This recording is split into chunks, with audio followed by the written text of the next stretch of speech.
Good evening, students. A very good evening, students. We are back with another session on our first topic. Here's the preliminary of the paper 2, the corporate and other laws at intermediate course. Dear students, last time we have discussed upon various aspects and important definitions in the Companies Act 2013. So yes, this is the first chapter as already told you.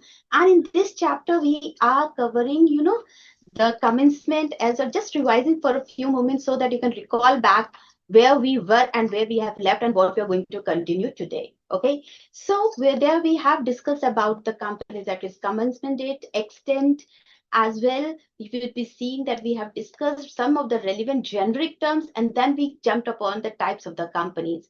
And today's we shall be discussing of further more nature of the the terminologies which come across during the various companies at 2013.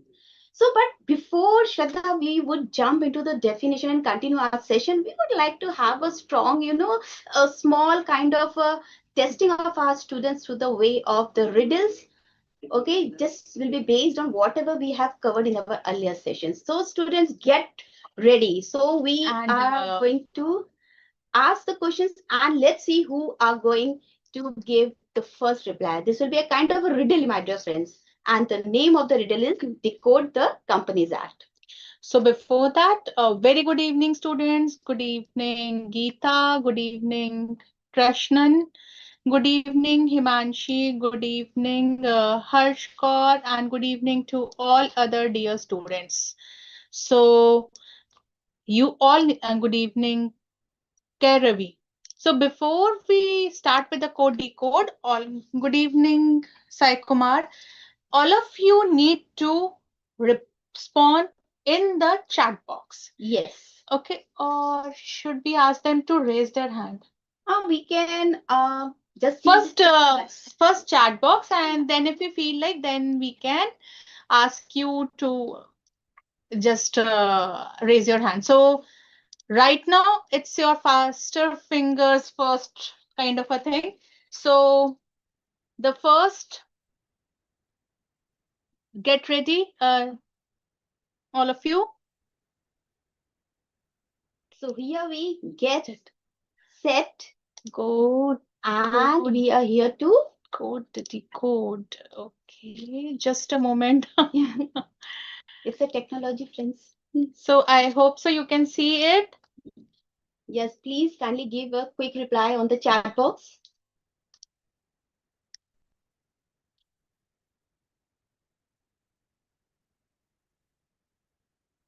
Okay, so the students can see it. Okay. So the first first question. code decode is, read it, ma'am. Yeah. The first one is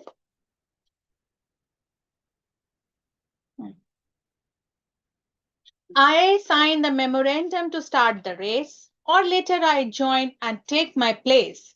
With my name in the register, it's clear to see a proud part of the company. That's me. That's me. Yes. That's me. Now, please, let's see.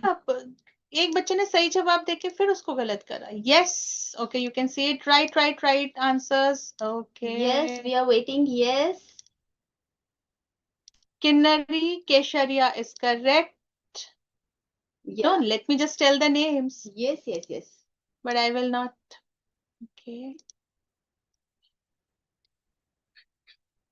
Okay. Yes, student. The answer will be how we are going to find out the answer. Let's keep it suspense. Yes, many students have given the reply. Can we tell what answers the students are giving? Someone is saying director, someone is saying promoter, someone is saying member. And still we are waiting for more reply. Yes. Okay, Anything not else? Kinnari. Yes. Someone else has said. Someone has written okay, director, promoter, member. Kinnari, I spoke. Member is also there. And what all options the students have given? Member, I think member and promoter are topping the list. Okay. Body of corporation. Okay. Promoter, Nitya, promoter. So, ma'am, let's tell them the answer. Yes, however, a very well tried by our students. Yes, students. CEO, one more option. We are just Okay. prospectus is another. We are just telling you so that you come to know that how things like students write the answer. Acha. So let's see what could be the correct answer over here. So you'd be seeing that the correct answer is yes, member. Member is the correct answer. No, I think we cannot write on this. Okay, कोई बात नहीं. So students, the correct answer is the member. So how you would be finding out it's a member? So you would be saying because I signed the memorandum. The person is saying I'm signing the memorandum to start the race. Okay, that means at the time when we just incorporate the company, we usually sign the memorandum document. Okay, or let us join and take my place. Even you can join after also once the company has been incorporated and when you buy the shares. Okay, and then with the name in the register, and as your name is being registered in the register of members, you could be seeing that yes, you are the part of the company. So that way the correct answer is member. So good job, students, are very well tried. And yes, the relevant section is section 2 clause 55 of the Companies Act 2013. So dear students, this is very well tried and it's good. Now moving to the next question. Yes. I'm formed by just one, with limited burden when things come undone. No partners or shareholders to see, just one person. Who can I be? Yes, dear students, waiting for the answer. Yes, quick. So, okay, correct. This is Yes, good. correct. Even the section has also been cited by some of the students. Very good. Very good. So this is like obvious. Everyone has written it correctly, which is your one person company. Maybe because here already a hint is given, just one person. So this is very good. Chalo, very nice. Now, let's move to the next one.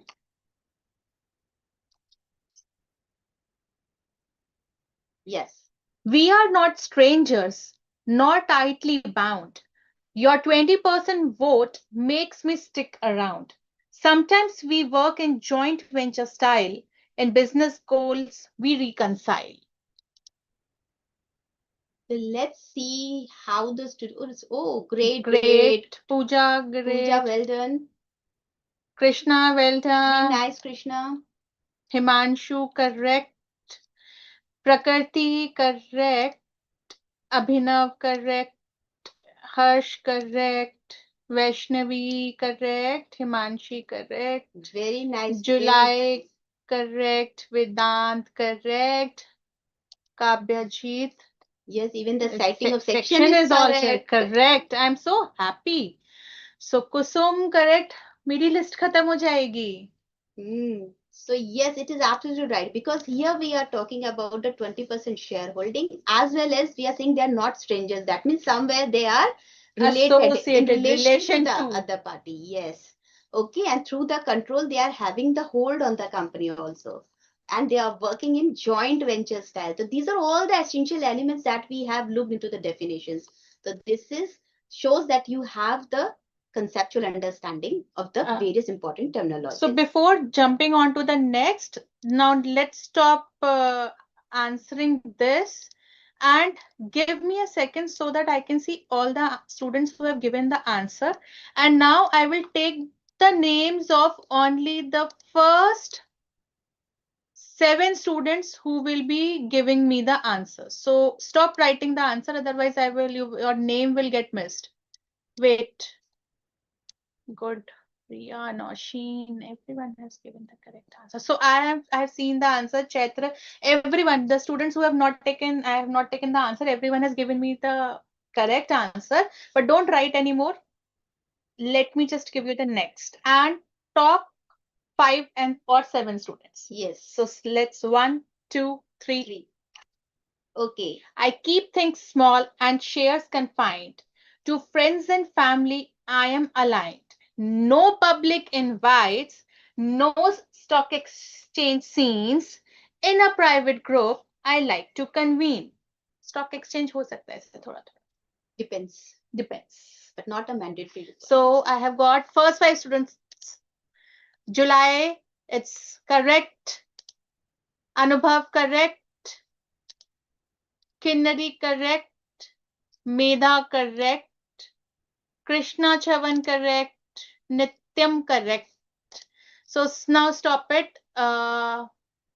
Stop it, students. So, okay, Ria has also given the section number. Rosie, Pratikshit, you need to see the answer. So the correct answer is private company. Yes, because you could make it out. There's no public invitation. Very right. And no stock changes, no trading, basically. That is no public issue of shares. Public issue of shares. Yes. Here it means. And in a private group means there are limited numbers of members. Vedant. Okay, so that is why we could make it out. This is a private company. Correct.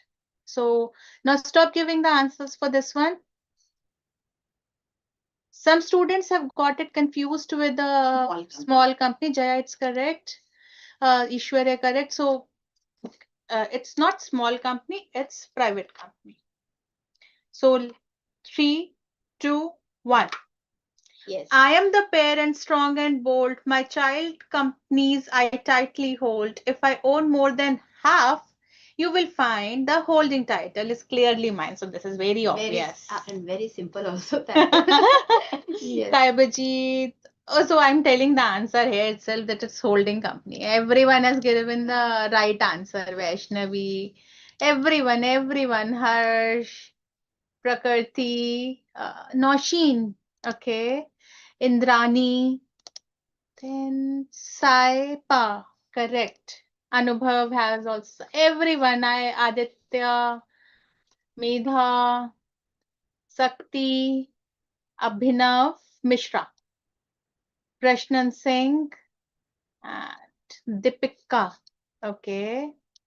Pratiksha.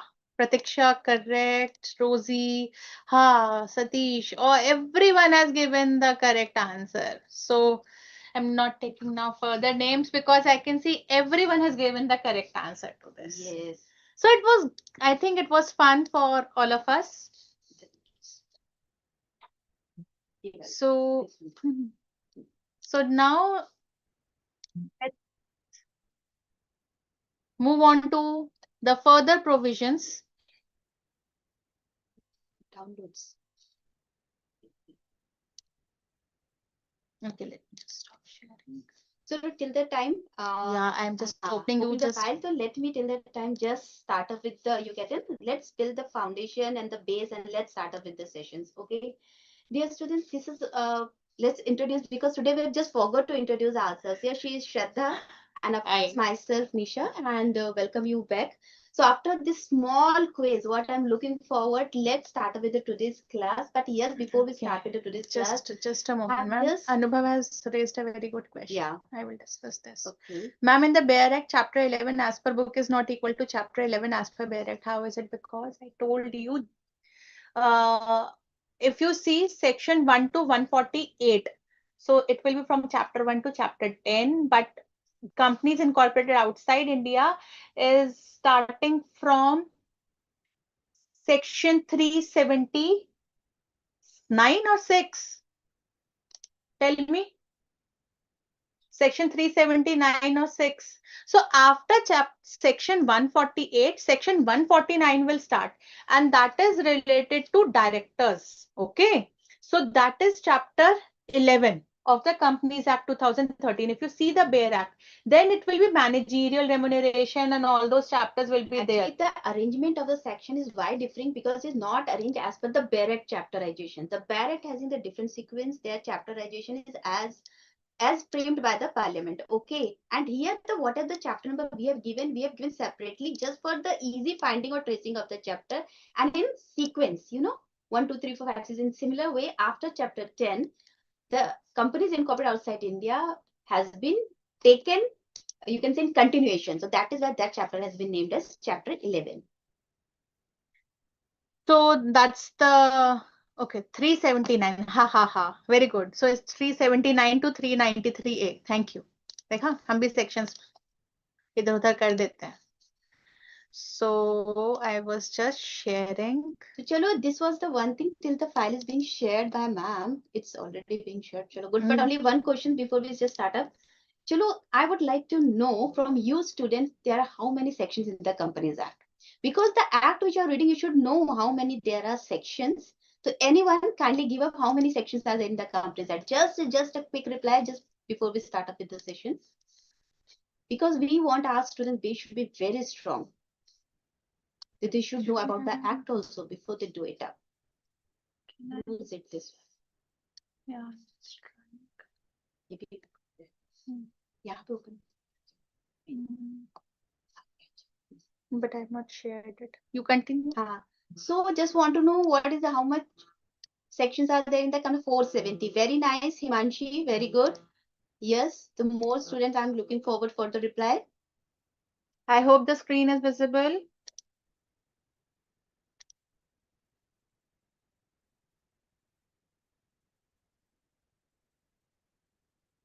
I hope the screen is visible. I suppose it's visible.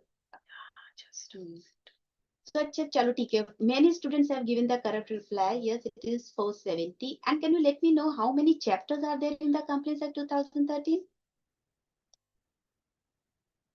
Yes, students, looking yes, very nice. Many students have given the correct answer of the total number of sections there in the Act. Okay, 29 chapters. Yes, very nice. Very nice. How much schedule are there? Oh, Baba ने पहले reply कर दिया बच्चों ने तो. चलो, very happy to see that 7 students schedules. are Very nice. मतलब excited and moving forward. आप तो हमसे जल्दी सीए बन जाओगे फिर इस हिसाब से. चलो, very nice. चलो, let's start. हाँ, this session. So ये वरना 9:30 तक खिंच जाएगा. So let's थोड़ा सा बकअप करते हैं और फटाफट पढ़ाई करते हैं. लास्ट टाइम हम लोगों ने होल्डिंग कंपनी और सब्सिडियरी कंपनी तक कवर कर लिया था. तो अगेन बस today we are revising the concept because this concept is very important and relevant. Because ये दिख रहा है? नहीं दिख तो नहीं रहा. Okay. I don't know what's the problem. So let's start with this. So holding company and subsidiary company concept or definition is very important because in the examination generally the students are being tested and they are asked questions in order to just find out whether any company is a subsidiary to any holding company or not. So you should understand the difference also, as well as should understand the terminology very nicely because this will help you in chapter 1 also when you will be reading section 19 of the Companies Act 2013. So let's start with this definition of holding company. Holding company. Okay. Yes. So basically, what is the concept of holding company and subsidiary company? If we see, can anyone, ma'am, we discussed this in the last class, na? Yes. So I will just ask from, okay, Abhinav tha na isme? Anubhav. Unmute yourself and quickly give me the definition of this holding company, or what do you understand? Anubhav already is there on the screen also. You can take the help, whatever definition is given over there. I think we need to allow him. Anubhav Malik. Okay. Fatafat Anubhav, I have unmute you.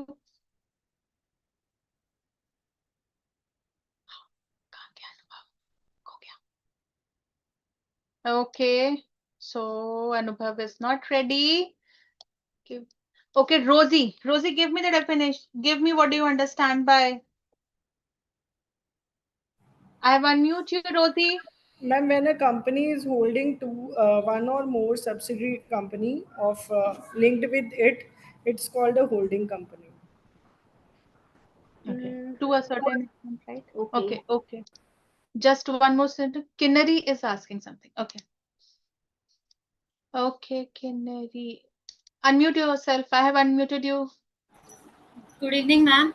Good evening. Ma'am, holding company means the company which has significant influence over the other companies and hold more than 51% of shares. Correct. In the other company, and it cannot have more than 2 subsidiaries. Yes. Two layers of word. 2 layers of subsidiaries. हाँ, आपने सही बोला है, लेकिन जब आप exam में लिखोगे तो उसको लिखोगे 2 layers. Okay? 2 layers of subsidiaries. ये आप सबके लिए, अगर हम किसी को कुछ बताते हैं तो that is for everyone, so that you understand that how do you make mistakes in the exams? Okay, very good. So let's, ma'am, start our class. Yeah. Unmute yourself, beta. Oh, mute yourself. Sorry. Good Himanshi. evening, ma'am. Good evening, Mute. Himanshi. अच्छा, Himanshi. Yeah, ma'am एक doubt था। हाँ हिमांशी बोलो पूछो। बोलो. Ma'am holding company में जैसे आपने ये बोला था कि 2 चेन तक वो कंटिन्यू कर सकते हैं सब्सिडरी कंपनीज में, मैम बट जब वो आउटसाइड कंपनीज होती हैं तो मैम वहाँ पे कुछ रूल होता है ना कि वो कंटिन्यू रख सकती हैं सब्सिडरी कंपनीज बनाने के लिए, तो मैम उस रूल को क्या कहेंगे? वो आप आगे पढ़ेंगे. Okay ma'am. Yeah. Okay. Thank you. Mute yourself. Chalo, let's start now. Chalo, then let's see with the definitions of the holding company first. So if you see, the holding company should be referred with reference to, in relation to one or more other companies. Okay, so that means there will be two companies. Okay, and when you are reading in context with the other companies, then a company of which such companies are subsidiaries. That means if there are two companies, A and suppose B. So this is the company which is having a control or hold on any company. That company is a subsidiary company in layman's language. But what exactly the law says? Law तो यही कहता है आपका the company of is such companies are subsidiary. Simply अब हमें ये जानने के लिए कि ये होल्डिंग कंपनी क्या है, पहले उसके लिए हमें सब्सिडरी कंपनी को समझना पड़ेगा. Just one second. So that only then you can make it out that the subsidiary companies which are not subsidiaries, they are holding company. Indirectly हम ये कह रहे हैं क्योंकि हमें पहले subsidiary company का मीनिंग समझना पड़ेगा. Then only we can tell what exactly the holding company. क्योंकि होल्डिंग कंपनी वह है जिसके नीचे एक आधा कंपनी है जिसपे उसने अपना कंट्रोल कर रखा है, जिसके ऊपर डिसीजन मेकिंग पावर जिसके पास है to regulate the management of functioning of the company. ठीक है, लेकिन एक सेपरेट एंटिटी है, ये हमेशा आप याद रखिएगा.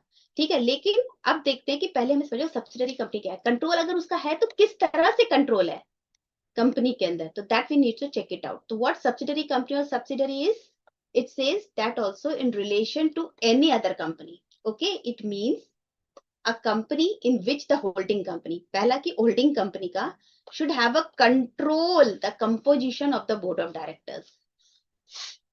ठीक है, और the word here is or. Either of the conditions may be fulfilled. Yes, or exercise or control more than half of the total voting power. Up controls the composition of BOD. You should understand what does this mean. So compositions means where it controls the appointment of the director or its removal, or it may take the, you can say, the policy decision making power is there.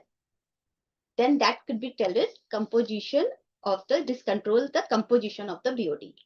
Okay, or exercise the control of more than half of the total voting power. So this regulates the decision making power or the management.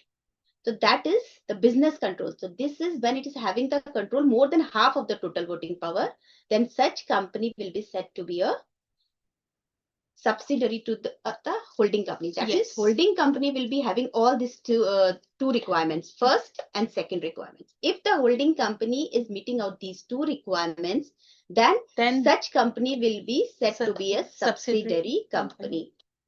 Yes. लेकिन किसकी? To the company in which the holding company has the power or control. So this definition is in relation, like we read in the associates definition. So this is also in relation to another company. Yes. Moving on to this. So yes. So here is one more chart in order to just have an easy understanding. You could be seeing that this is a holding company. This is a subsidiary company. And what this holding company is doing? Control over the composition of board of directors, or it will control or exercise more than half of the total voting power, either individually, that means, or it can be along with the, if there are two subsidiary company to a company, then aggregate also they can have this shareholding, the total voting power, then that could also be termed as a subsidiaries. So that means holding company can have control on both the companies. So it can have directly, indirectly, or it can be, you can say, even if both the companies are there, suppose then if both the companies together also, they acquire this total, ये कहते हैं total voting power. Then also we can see, and one subsidiary is the subsidiary to the other company. In that case, this is subsidiary 1, subsidiary 2. Suppose this subsidiary company is having holding of more than 50%. Okay. And this company is having control of 51%. Take it, more than 50% you need to take. So take 51%. So since this subsidiary is subsidiary to this company, but this subsidiary company is the subsidiary to this holding company. So this holding company will also have a control on S2. That means S2 will also be a subsidiary company to H. So it's not direct holding. So direct or indirect term that has been used. This could be reflected from this example. So the restrictions on subsidiary. So as we read that it should not have more than 2 layers of subsidiary. You can read it from here, provided that such class or classes of holding companies as may be prescribed shall not have layers of subsidiary beyond such numbers. This numbers is 2. Okay. For the purpose of this class, we have been saying to you that control. So we are saying is of another subsidiary of the holding company, which we explained just now here. Controls the composition of the board or shall be deemed to be the power controlled by another company. What do we mean by that? If other company, ma'am has just told, can appoint or remove all or majority of the directors. So company includes body corporate. This is you can understand this, and layers in relation to means that means the subsidiary, and we know that it is 2. Now, in the last class, a student was asking about the fiduciary capacity. See, there is an exception to it, which says, as per the notification, it has been clarified that the shares held by a company or power exercisable by it in another company in a fiduciary capacity. What do we mean by the fiduciary capacity? Trust. Wherein the person is holding shares in the capacity of some trust. Okay. Then in that case, it shall not be counted for the purpose of determining the holding subsidiary relationship in terms of provision 287.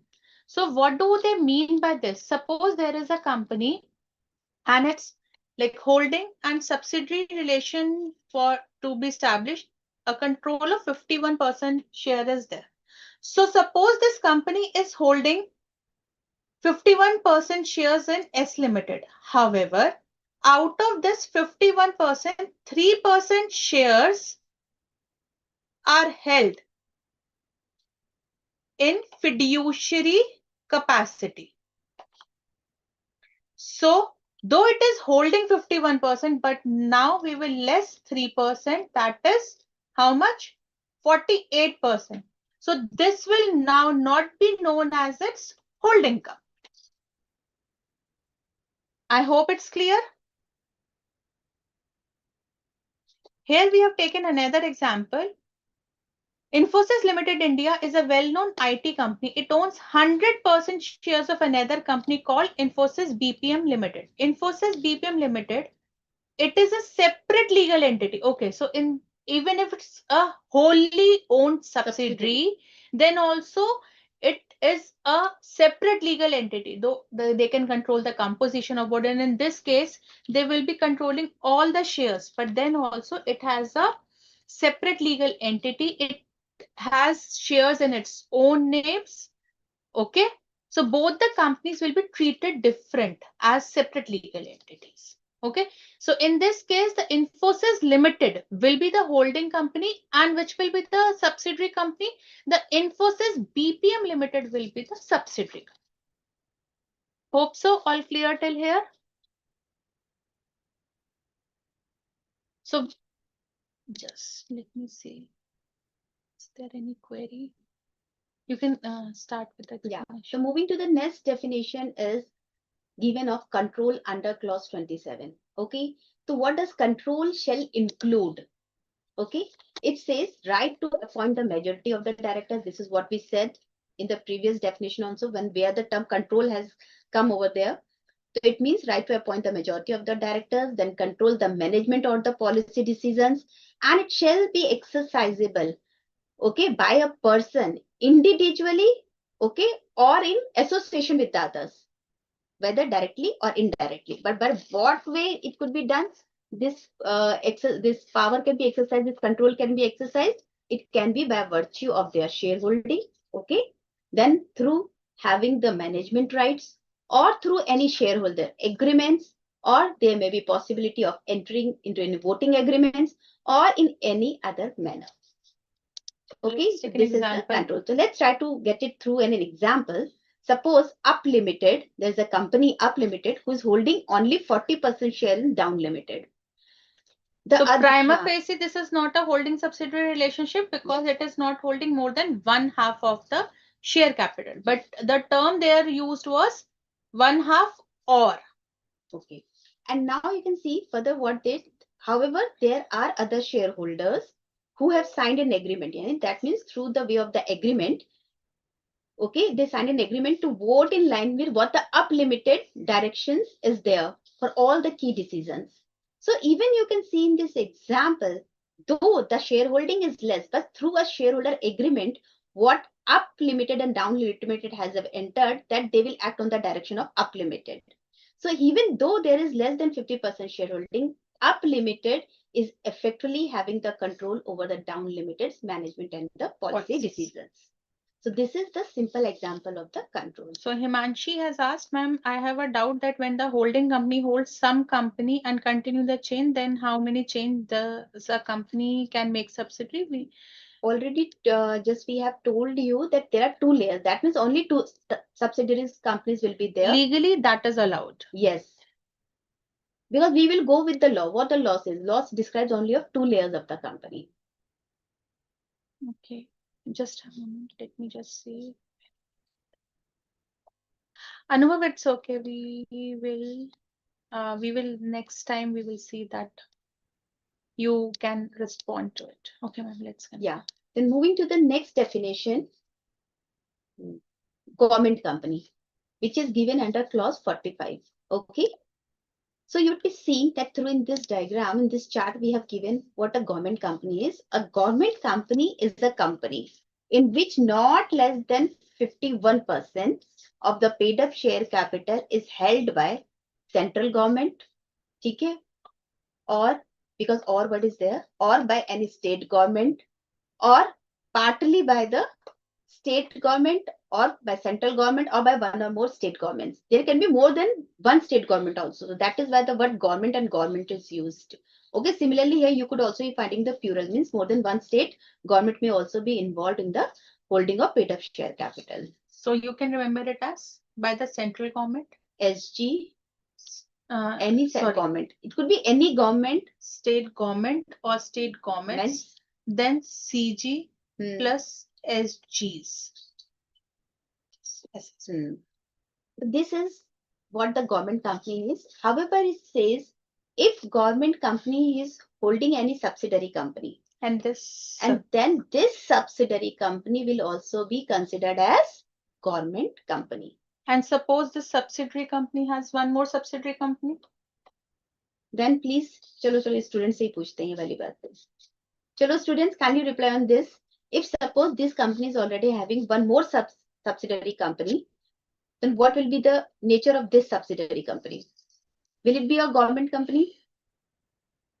Chalo, hum hi bol dete. Government company, then it includes a company which is a subsidiary company of such government company. So another company which this is holding will also be treated as a government company. Because up to 2 layers are permissible. Moving to the next. This is what a definition is given for elaborate understanding. So this is clear. However, here the explanation is given. There may be a possibility any section may contain the term explanation. Explanation means something explaining the above main provision. So it says that what does here paid up share capital shall be construed. So here it is said that paid up share capital shall be construed as total voting power. Okay, and this is available with shares with the differential voting rights. So you will read the concept of differential voting rights in chapters to come. However, it's like usually in companies, we have one share is equal to one vote, generally. Okay, so But in some cases, some companies can provide different voting rights with different shares. So in that case, it is known as differential voting rights. Shares, yes. So more about this you will read in next chapter. No, in chapter number, I think, four. So there you've just seen when we count the total voting power, so you will not count the number of the shares, but you will see the total number of the votes available with that particular shares. So that is the differential voting right shares. So it varies. Either it could be more, holding more number of votes, you can say, or either it can be carrying less number of the votes. So it depends upon the number of votes that each share carries with itself. So that differentiates. So that is why this is known as total voting power. So that's why it is like instead of counting the actual number of votes, we will be using the. In fact, we shall not be counting the number of the shares. We will not be counting. We will not be counting the number of the shares, but total voting power. The actual votes that the shares will be carrying. Yes, so that is the thing. So that is why. So that is why this variate. Wherever the number of the votes. ये generally ये होता है. But आपका DVR के case में different हो जाएगा. So there it will be taught you in detail. So we are not much focusing on this particular point. But yes, you should remember that total number of votes are being counted. Yes, that is okay. Now let's take an example to understand this part. So X Industries Limited is a company in which 25% of the shareholding is held by central government. Just write it like 25% of shareholding is by central government. Then 10% of the shareholding is by Maharashtra government. And 15% shareholding is by central government plus government of Rajasthan. So the question which we told, central government or government, state government or governments, or a combination of both. So this will come to.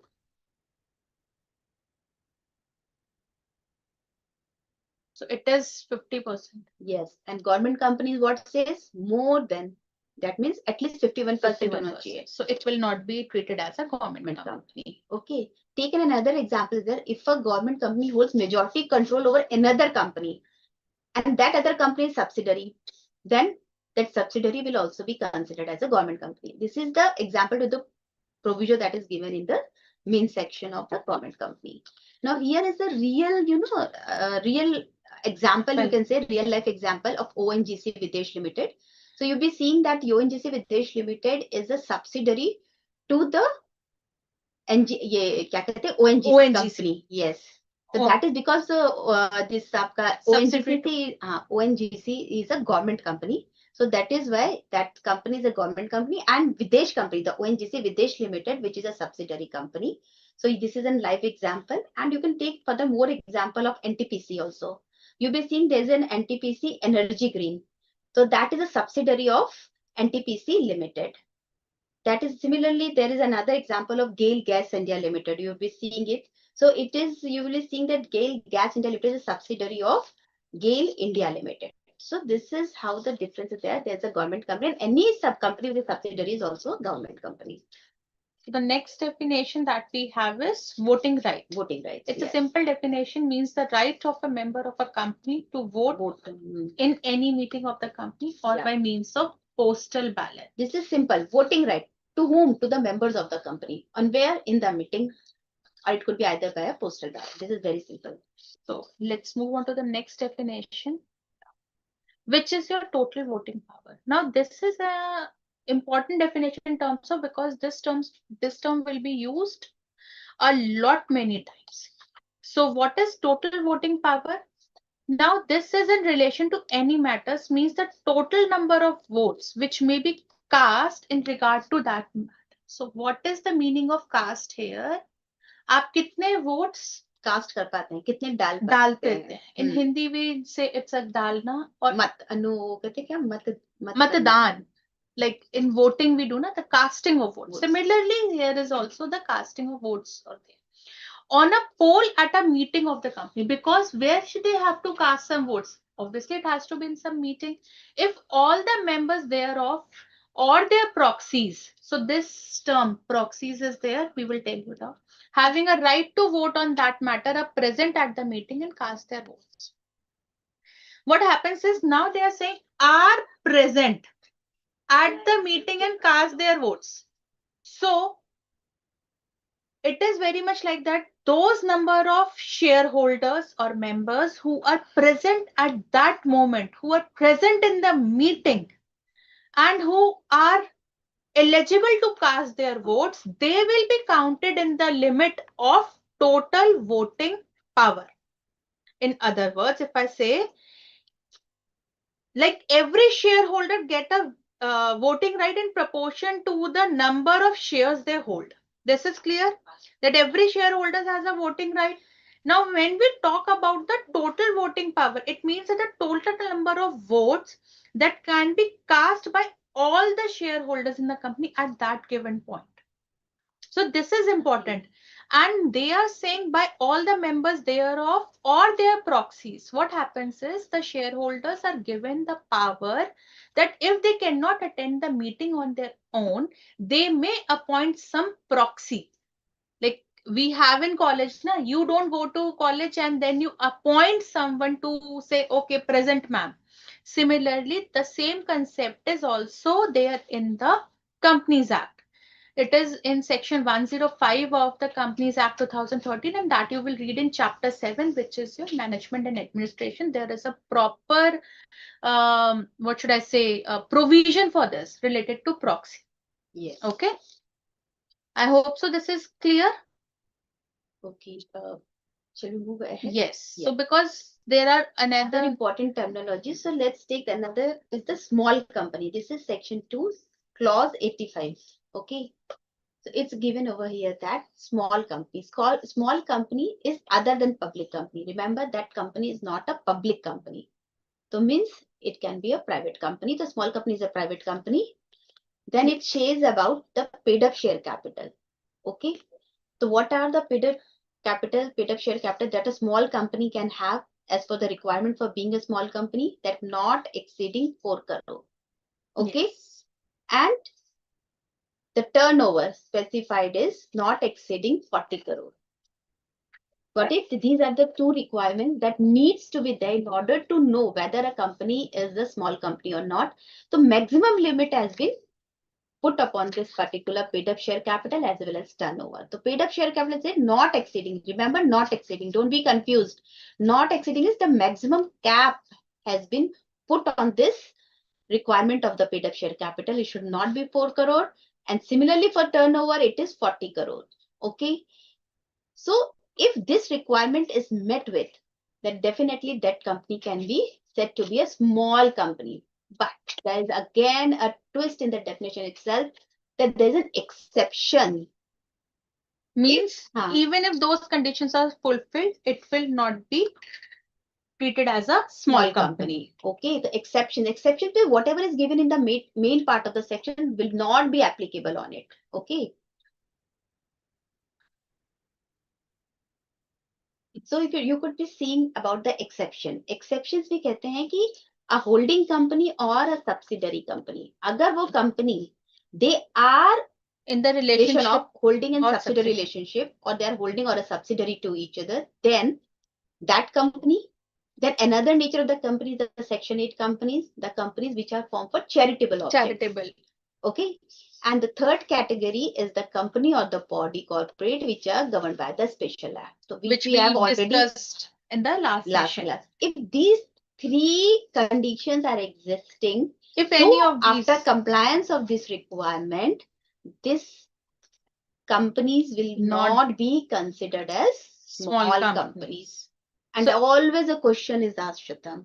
So it's like we have made a diagram for this. But if you see, when you have to, like in the last class also, ma'am, students asked this question. They said that if we see the definition of the small company as it is given in the study material or the act, it is saying that small company means a company other than a public company, paid up share capital of which does not exceed 50 lakh rupee or such higher amount as may be prescribed, which shall not be more than 10 crore rupees. I hope all of you are listening. So, ma'am, just write it here. Paid, right? Paid up share capital. PC, right? Just PC. So, which does not exceed 50 lakh. Just write 50 lakh. Or such higher amount. Now, leave a blank here. Leave a blank here. As may be prescribed. So, this amount is to be prescribed, which shall not be more than 10 crore rupees. So now what the act has done, they have given you कि वो 50 lakh से ज़्यादा नहीं होना चाहिए. And then they have given any other amount that may be prescribed. But they have put a higher cap in the act itself, which they are giving as 10 crore rupees. But this as of now, but this limit is not applicable. So we are considering the limit which has been given as of now. So students were asking in the last class, they have given a higher cap also, but there is a thing known as may be prescribed. Yes. Which is right now prescribed as 4 crore. Because if you would have seen earlier, it was 2 crore. Yes. So that is why being within this limit, now this 2 crore has been increased to 4 crore. Similarly, if any time the government requires to increase this limit for 4 crores, so they can do it, but they can do any amount, but it should not be more than 10 crores. So for your attempt, the correct limit would be 4 crores. There is one more important thing in this definition. There is a plus. So what do we mean by plus? And this plus is denoted by the word and. So suppose there is a company which is not a public company. I'm saying it's a private company. Its share capital was only 2 crores, but its turnover was 50 crore. In that case, since both the conditions are simultaneously not complied with, this will be like that it will not be treated as a small company. Okay. So here is an example. As per the last profit and loss account for the year ending 31st March 2025, this mini private limited. So it's a private limited company. Okay. First condition is complied. Its turnover was 1.5 crore and paid up share capital was 40 lakh. Wow, बहुत अच्छा turnover है इसका. छोटी company है. So since both the conditions are complied herewith, so that way it will be treated as a small company. So this is just a diagram so as to make you, this is like remembering. Okay, so piggy bank, that means capital, and then turnover, the limit for you is 40 crores. Here is another example which we have just said. H Limited is the holding company of S Limited. So before going further, if you see that, you read it on your own, if you see that there is a holding subsidiary relationship, even if it fulfills both the requirement that the turnover is 1.5 and paid up share capital is 40 lakh, both the conditions are simultaneously fitting here. But the point is, since the holding subsidiary relationship is there, and this will be in the exceptions that we just read, so this will not be treated as a, or the word we can use is its private limited cannot be categorized as a small company because of the holding subsidiary relationship, as it's falling within the exception. Yes. Hope so all clear till now. Let me see. That Prashant is asking how to join the classes in Zoom. PVSC. Okay, Jaya, it's paid up share capital. Sorry. So we should avoid writing this in abbreviation. This is every time we say. But yes, this is just for to making you easily yes, we will be uploading these notes. Last notes were also uploaded. I hope so. You have seen them. Okay, ma'am, I'm unable to join this class on Zoom. Just go to the BUS mobile app or the BUS email ID. buslive.icai.org. Okay, so go to the knowledge portal and therein you will be having the students login. Yes, so there is you have to put in your login details and then you can easily join it, because right now there are quite many students there who have joined it. Try it once again. If you're not able, then please contact us again. But you have to put in your details. then only you can join it. Yes, Tushant, you can go ahead with kindly log into the website. Okay, Anubhav is saying, ma'am, that previous slide of 50 lakh and 10 crore, the only point that we are saying it's not written there, it's written in the study material or the Bare Act, as you would see. Earlier, I explained it with the help of bid of share capital. Similarly, they have given it for turnover also. They are writing turnover of which, as per the profit and loss account of the immediately preceding financial year. So you have to see this limits as per the, suppose in the question they have given it for the current year and the preceding financial year. You need to see for which year they are asking, and with respect to that year, you need to see the preceding financial year. Does not exceed 2 crore. Then put a blank, or such higher amount as may be prescribed, but which shall not be more than 100 crore. So they have given ki at least 2 crore se. So they have given that at least it should be more than 2 crore in case of turnover, and it should not be more than 100 CR. So they are writing both the limits. But then they are saying that such amount as may be prescribed. So right now the amount that they have prescribed right now is 40 crore. I hope so, Anubhav, now it's clear to you. Ma'am, if a private company has a subsidiary which is also private company, if meet these conditions, still they will be termed as no, because it's a holding subsidiary relationship is there. Na? Anyhow, they cannot have the relationship of holding subsidiary. Okay, we need to remember both the criteria and है तो turnover और paid up share capital आपको दोनों ही learn करने जरूरी है. Then only you can remember. And if you are saying it in terms of 2 CR and 100 CR, there is no need for you people.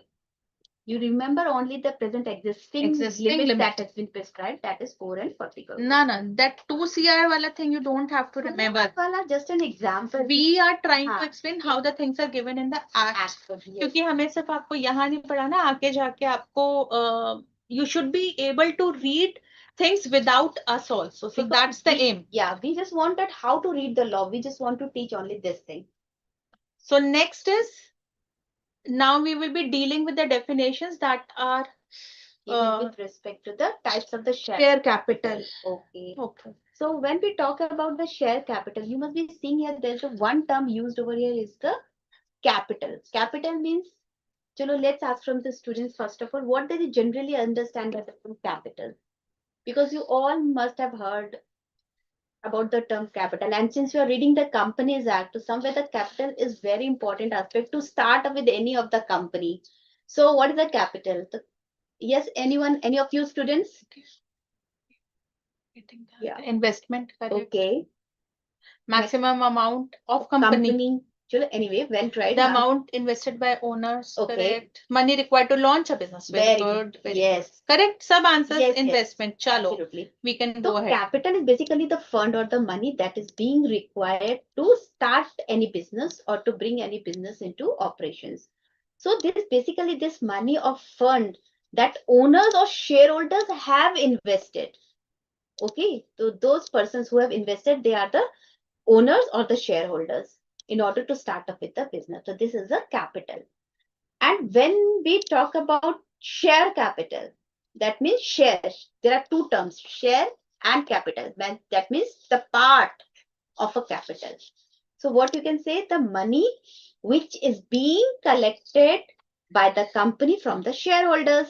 So that will be a share capital, and share is the part of the share capital. Okay. And you can take a very simple example of the capital. Let's take example of the capital. Suppose I and Shraddha want to start up a bakery. Okay. Now, when we're about this, we just thought of what to do. So we just thought we require certain funds. Okay. And in order that we decided, okay, what is the maximum amount that we require to establish a bakery? For bringing up this, for having a place where we just want to go with the startup of bakery. And we just want the utensils, the pans, the kitchen appliances that are to be used, and also the ingredients, of course. So for that, we all just thought of having 1 lakh. We just thought of starting with the 1 lakh. So then we further decided to let's divide how much to contribute. This 1 lakh is the maximum limit that we have thought. Either both of us can share it, or suppose if it's like 100 crore, बहुत बड़ी bakery है हमारी, बहुत बड़ी bakery, ठीक है. अब सारा पैसा हम तो रेज कर नहीं पा रहे हैं. तो दिस इज द मतलब कैपिटल, क्योंकि हमें ये अपनी कंपनी को स्टार्ट करना है, चलाना है, तो this is capital. Now further what we decided कि चले ऐसा करते हैं, लेट्स शेयर इट. चलो 50-50 CR तो बहुत ज्यादा हो रहा है. अभी तुमने इतनी बड़ी कंपनी बनाई है 100 करोड़ की, तो मैं ये भी तो कर सकती हूँ कि मैं इस 4 लोग छोटे 5 लोग कर लें. हो सकता है वो भी ना कर पाए. तो हाँ, what they can do is they can two more people, let's join 25. we can have n number of people. So then this capital will be shared by many people. Yes. ठीक है, तो वो शेयर्स हो जाएंगे जो different लोगों के पास गए इस कैपिटल का, शेयर कैपिटल का. ओके, अब सपोज हमने क्या करना है, अब जैसे ये आप पहले इससे समझ लो, बस ये आपका कैपिटल बता दिया. अब now when you go into the companies act, what happens in companies act, we are finding different types of the share capitals. Okay, so if you see, if you come down, you will finding there is an authorized capital. Okay, already given over here, it is the maximum amount of the share capital of the company. ठीक है, ये memorandum में properly mention होता है कि what is the maximum amount of the share capital of the company that you have started with. फिर आपका आता है सब्सक्राइब कैपिटल, जो इसका एक पार्ट, इसका ही पार्ट होता है, which are subscribe by the members of the company. ठीक है, फिर होता है इशूड कैपिटल. अभी मैं आपको बताऊंगी एग्जांपल की तरह. हाँ, फिर आता है issued capital. Issued capital means वो part of the capital that the company issues from time to time for subscription, for purchase of the shares. Okay, then called up. Called up means that part of the capital which has been called for payment. Okay, जो subscribe किए गए हैं shares which has been issued by the company now has been called for the payment, जिसको members ने subscribe कर लिया है उसके बाद. Okay, after that is the paid up capital, the amount of the money that has been credited, यानी कि paid. तो that is the paid up capital. अब जो ऊपर मैंने एक एग्जांपल दिया था, जब हमने अपनी कंपनी बेकरी स्टार्ट करी, ठीक है, हमारे पास 100 करोड़ के हमने फंड से स्टार्ट किया, तो दैट इज हमारा ऑथराइज कैपिटल. ठीक है, अब मैंने श्रद्धा से ये कहा कि चलो श्रद्धा सब्सक्राइब करने के लिए मैंने श्रद्धा से बोला, चलो श्रद्धा, चलो let me know how much we are going, we have to मतलब divide between ourselves, how much we are going to contribute. She said okay let's do 50-50. We are only 2 partners as of now. 50-50 हमने contribute कर दिया. ठीक है, 100 करोड़ का मतलब 50 crore 50 crore, right. And after that I asked, श्रद्धा ने बोला कि यार मैं इतना अभी तो नहीं दूंगी. That is the, you know, that 50-50 is the, you can say the issued capital, because what we are trying to do it with the company ने divide के लिए हम इतने शेयर इश्यू करेंगे, that is the thing for subscription. लेकिन फिर क्या हुआ, श्रद्धा ने बोला कि no, I cannot give the 50, I will just only purchase, I can only give only 40 crores. So that is the subscribe capital, because she has said कि मैं इतना ही दे सकती हूँ, and as of now I am giving you 40 crores. So that is the subscribe capital. फिर उसके बाद फिर I agreed, we both agreed on the 40 crore capital. तो दैट विल बी आपका क्या हो जाएगा, कॉल्ड अप कैपिटल. और आपका क्या हो जाएगा, उसी पे हमने एग्री कर दिया और इसने पे कर दिया, तो that will become the paid up capital. अब मान लो मैंने उतना भी पे करने से बाद में मना कर दिया. आई सेड कि नहीं, इन्होंने तो बोला कि नहीं 40 करोड़ में कर लेते हैं, बट मैंने कहा नहीं मेरे से. तो इन्होंने कहा अच्छा ठीक है 40 करोड़ तुम पे कर देना, लेकिन अभी तुम 30 करोड़ पे कर दो और बाद में 10 करोड़ बाद में. तो जो मैंने पे किया 30 crore, that will be known as paid up capital. So let's have an example for this. ABC Limited was registered with registrar with an authorized capital of 2 CR. Where each share is of rupees 10. So what they are saying is maximum amount we said. So this is the maximum amount with which the company is registered. In response to the advertisement made by the company to buy the shares, applications have been received for 10 lakh shares. Okay, but the company actually issued only 7 lakh. So you can see that 10 lakh shares are what? And 7 lakh shares are what? So 7 lakh shares will be your issued and 10 lakh shares will be your subscribed. Right. Okay. And now the company has called up only for rupees 8 per share. We just read that it will be like 10, the face value is rupees 10 per share. But now they have just called up rupees 8. And in this, we are saying that there is someone who have not paid the whole amount, wherein they are saying that rupees 6,000 are still payable. So what will be the structure in this? Authorized share capital will be 2 crore. Then subscribed capital will be 1 crore. And issued capital will be rupees 70 lakh. Called up capital, because it was for only 8 per share called up. So 7 lakh shares into rupees 8, it's 56 lakh. Now, since 6,000 shares in total are still, they have not paid the amount for paid up amount, so it will be like 55 lakh 52,000. I hope so the concept of share capital is clear to all of you. First is authorized, then issued, then subscribed. Na? Okay. Anubhav, if you see. नहीं, वो सही कह रहा है. First it will come issued, because first the company will issue, and then the member will subscribe. So in this example, if you see. Yeah, again there's. Okay, yeah. There is some thing that is a problem. Okay, thank you. We will see to it and come back to you on this.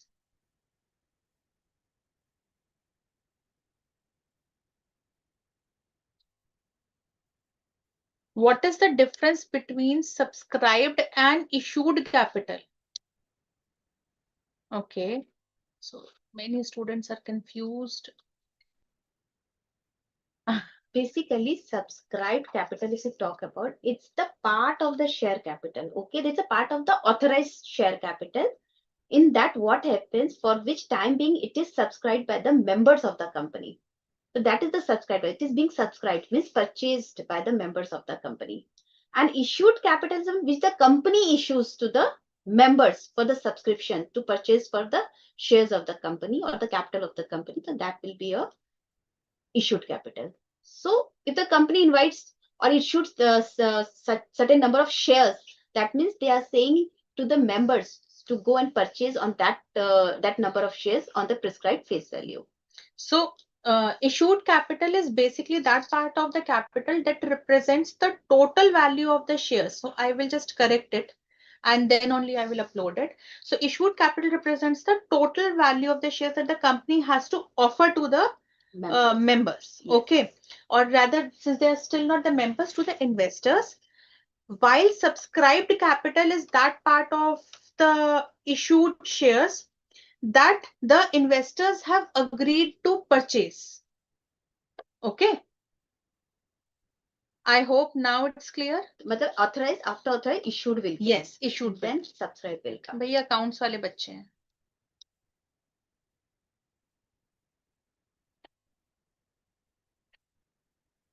Now moving to the further next part. And thank you for bringing this out to us. Thank you. Okay, the next definition. Thank you, Anubhav. Thank you.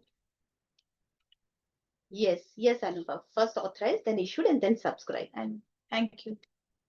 So next is your management of the company. Okay, now if you see the management of the company, basically management are the group of the peoples who actually responsible for running of the company. So in that case, they not only take the responsibilities, but they also take various important decisions, as well as they also need the compliance that any act that's being done is in line with the requirements of the law, so that they can protect the interest of the company as well as the shareholders. So these are the management basically consists of senior officers who look after the working of the company in a transparent way, and they are being considered accountable for the act being conducted by the company. So if you see, the first important terminology that is being given over here is under clause 10. Just a moment.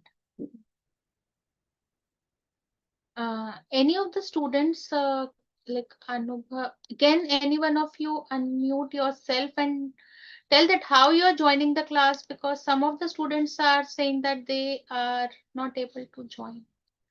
Someone just raise your hand so that you can guide the other student. This Riddhi has. Okay, Riddhi. Riddhi, just kindly say how you are joining the class. Good evening, ma'am. Good evening, beta. Good evening. So I go on viewers website and then log in into my student ID. Then the notification is on. Join Zoom classes. Okay, so you joined like this. Okay. Yes. Thank you, Riddhi. And there is one Nausheen. Nausheen, just a moment. Let me just see. Okay, Nausheen. Nausheen. Okay, Nausheen, since you have joined from the BOS mobile app, kindly unmute yourself and tell the students how you are joining. Good evening, ma'am. Yeah, good Good evening, beta. evening. Am I audible? Yes, you are yeah, audible. yeah. मैंने BOS app से join किया है. Mobile app से join किया आपने Yes, yes, और ma'am. उसमें जाके आपने आगे क्या किया बेटा? वहाँ पे लाइव क्लासेस वहाँ पे है, उस पर क्लिक करके वहाँ पे लिखा हुआ है लाइव क्लासेस शेड्यूल और दूसरा लिखा है लाइव क्लासेस. तो लाइव क्लासेस पे क्लिक करके मैंने वहाँ ज्वाइन जूम का ऑप्शन था, वहाँ से ज्वाइन किया. Okay, so that's how you are joining. ठीक है, thank you. So, Ashutosh, Santosh, Trishant. See, I have like if you are just listening to it on this YouTube, you can see the students are joining like this. I hope so. Now it's clear. So my students are joining. Just someone has. Okay. WhatsApp community link, the technical person is again and again telling, kindly refer from there. Someone has just given a very detailed answer. Log into BOS portal and click LVC May 2026 tab. Then click join live. At least confirm your name and registration number. Thank you, Mohan Raj. Okay. Even a few students asked about is their full syllabus are being covered? Yes, student, this is the first session, the topic First of chapter. first chapter of the syllabus, and of course, this LVC will be taking up and covering up the whole syllabus. Okay, the detailed schedule is already being there hosted on the website, so you can refer. Abhinav is telling, ma'am, some mobiles are not supporting BOS ICAI app, so kindly ask them to join through the browser. So you can do that also, students. You can join through the browser also. Wow, thank you, student. Thank you. Okay. Then then already we have discussed about how to join the class, and so Santosh is also asked what are the question we will get in the examination. Paper तो पढ़ाई तो कर लो. Yes, अभी पढ़ाई करने का time है, ठीक है, और जब वक्त आएगा तो हम आपको वो भी और बताएंगे. आप अगर देखो तो साइमल्टेनियसली हम आपको क्वेश्चंस जो प्रिपेयर प्रैक्टिस करा रहे हैं, these are also being asked in the examination only, but we have considered in a symbol and in the form of the example. But yes, these are being regularly asked and tested in the examination. Okay. So the student is saying they are getting confused because the lecture is scheduled only till 31st July. That has been uploaded till 31st July. Your syllabus for this paper at least will go till December. So do not worry. So month-wise, the schedule will be updated. Month-wise, the next lecture is not available. If you see, the name of the lecture is there. It's of incorporation of companies and matters incidental there too. It is there. It is just not the name of the faculty you cannot see. That's it. So don't get tension because we are there.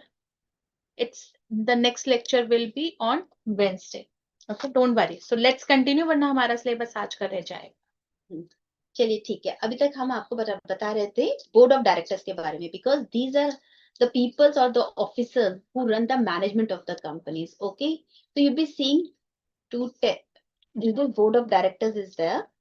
Yeah, the board of director or the board. So this is to be taken in relation to the company. So these are the collective body of the directors of the company. क्या board of director या अगर हम board कहते हैं तो it means the collective body of the directors of the company. So there again arise a word, the director. Now who are the directors? It is given under clause 34. Okay, it says director means a director appointed to the board of the company. जो director के तौर पे या as a director appoint हुआ है board के अंदर, वो आपका पर्सन जो है वो डायरेक्टर है. Okay, and these collectively forms the board of directors. So these are the interrelated definitions. It is clear to you, hope so. And if you would be seeing, the next important is the KMP. KMP यानी कि key managerial personnel.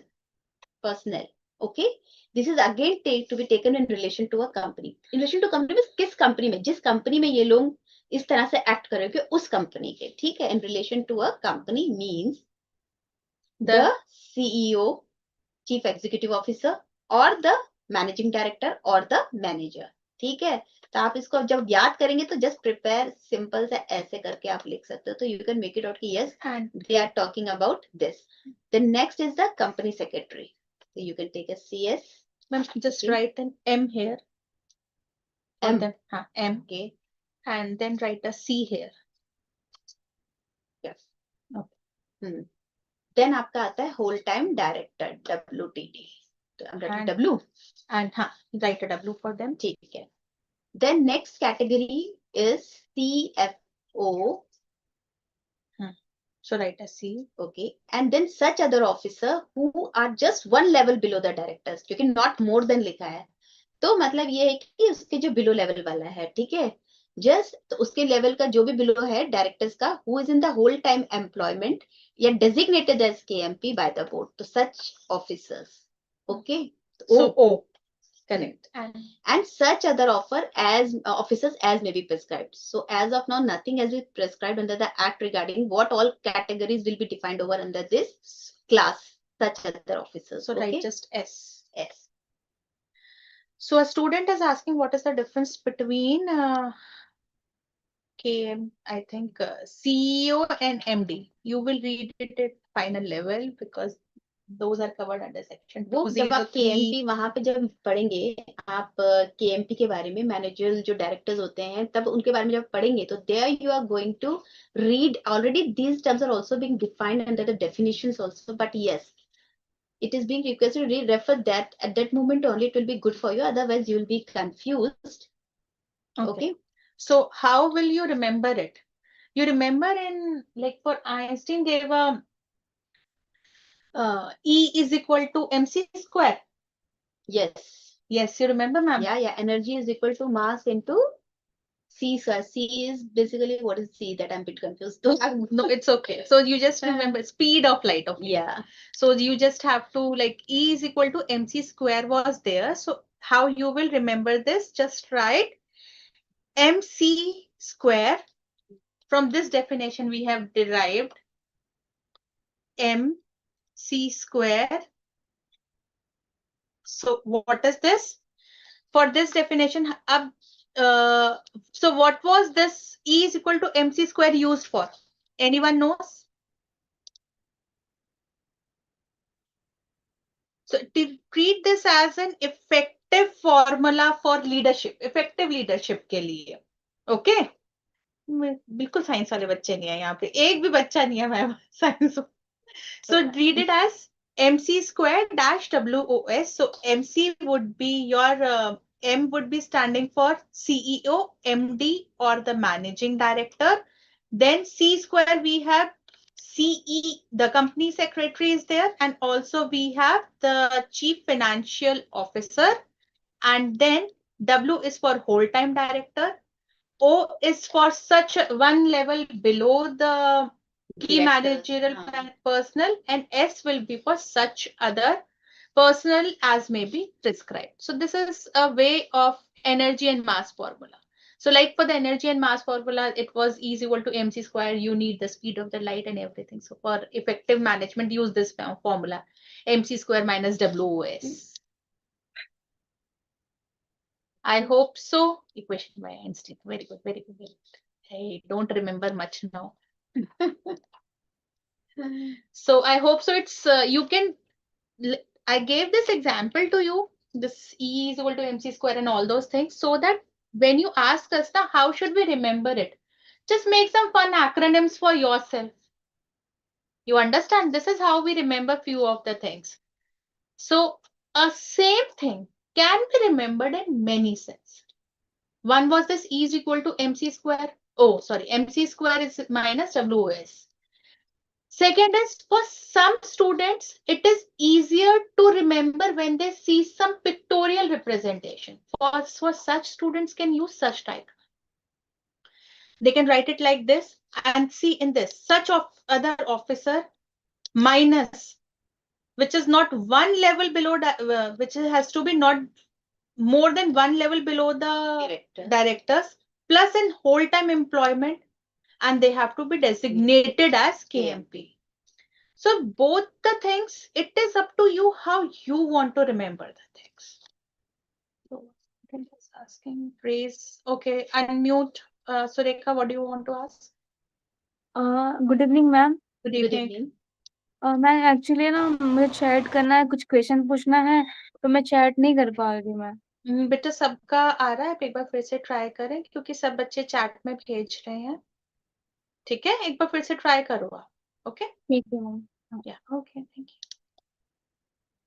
हाँ जी।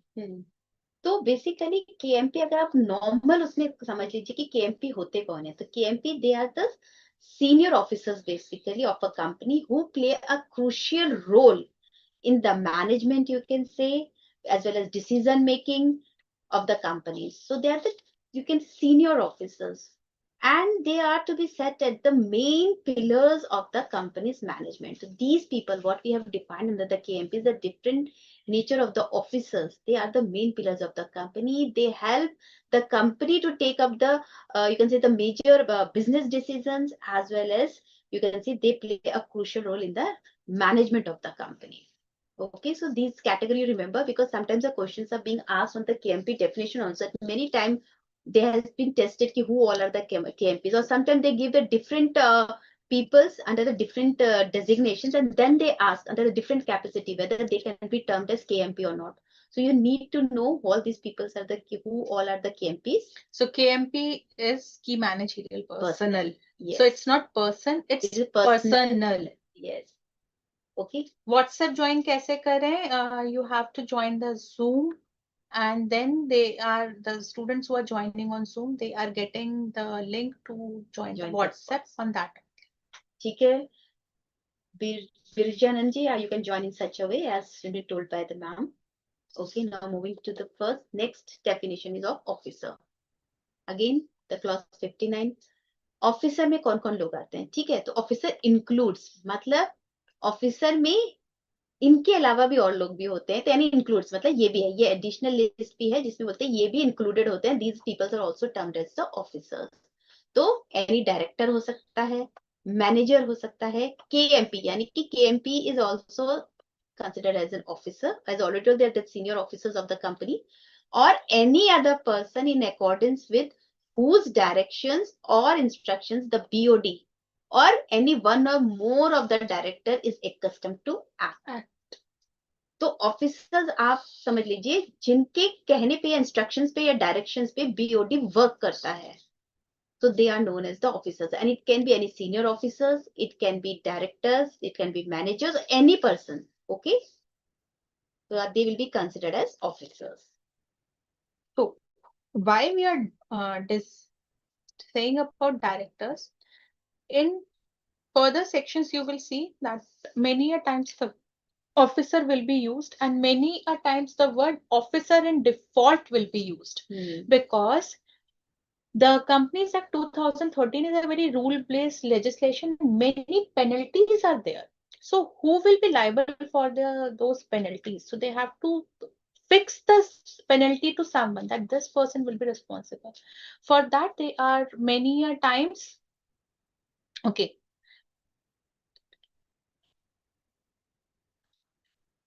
Okay, we will try to use more of Hindi, but then it becomes difficult for students of. ठीक है, we will try to use in both the languages. Yeah. So, so they have to fix the responsibility, and in that case, they have given the definition of officer and default.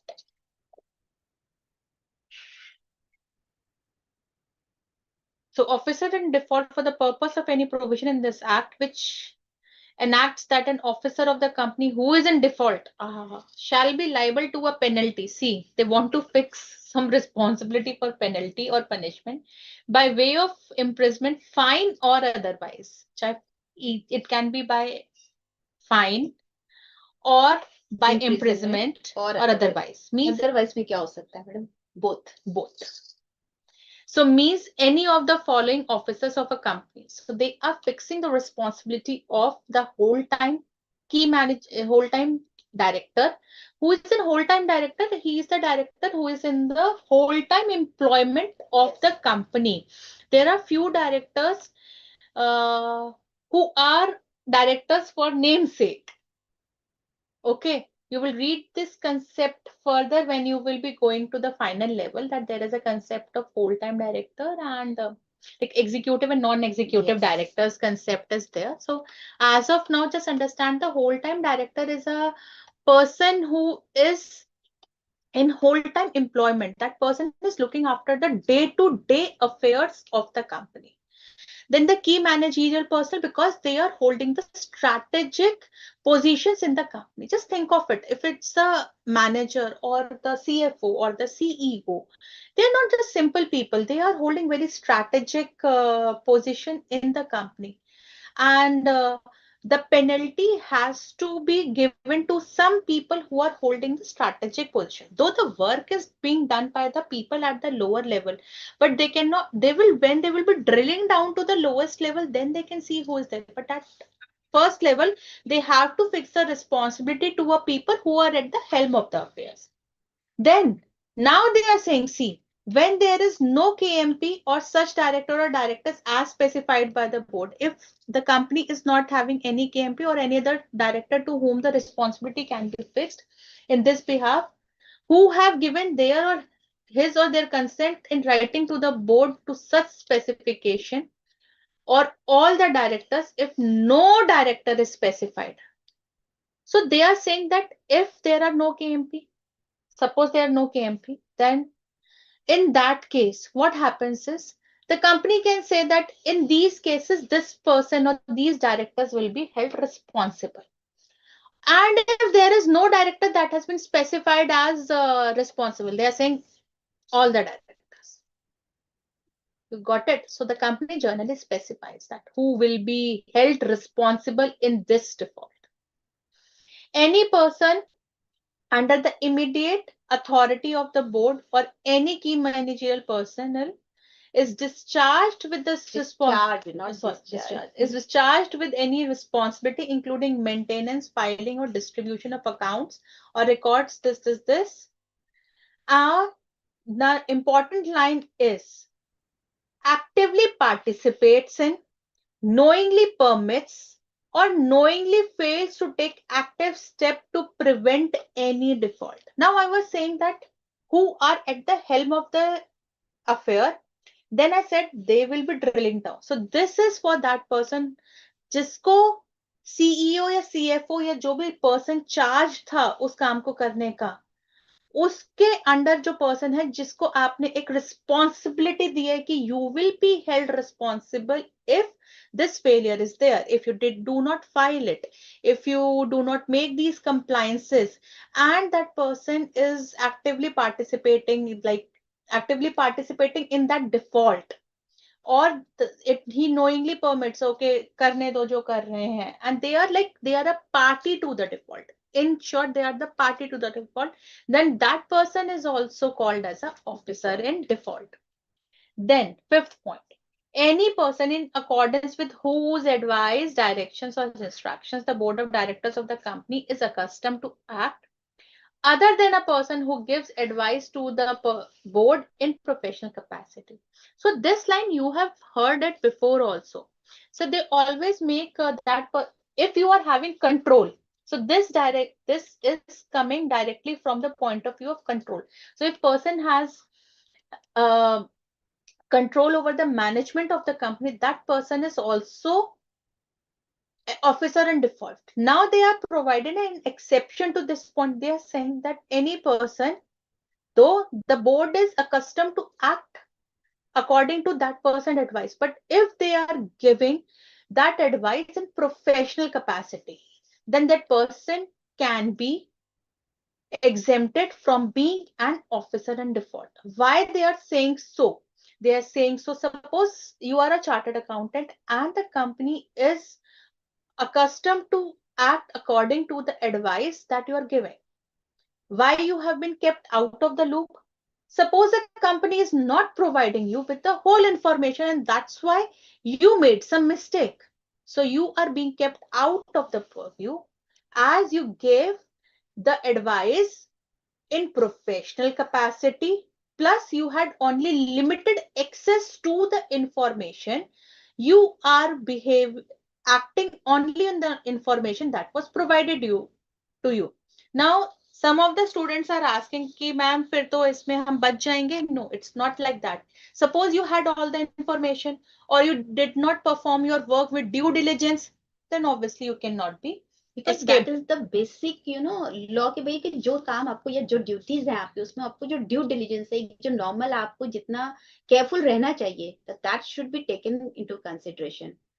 एकदम negligence नहीं हो चाहिए. Negligence तो कहीं पे भी क्षमनीय नहीं है. It is not pardonable in the sense कि it can not be excuse in any of the cases.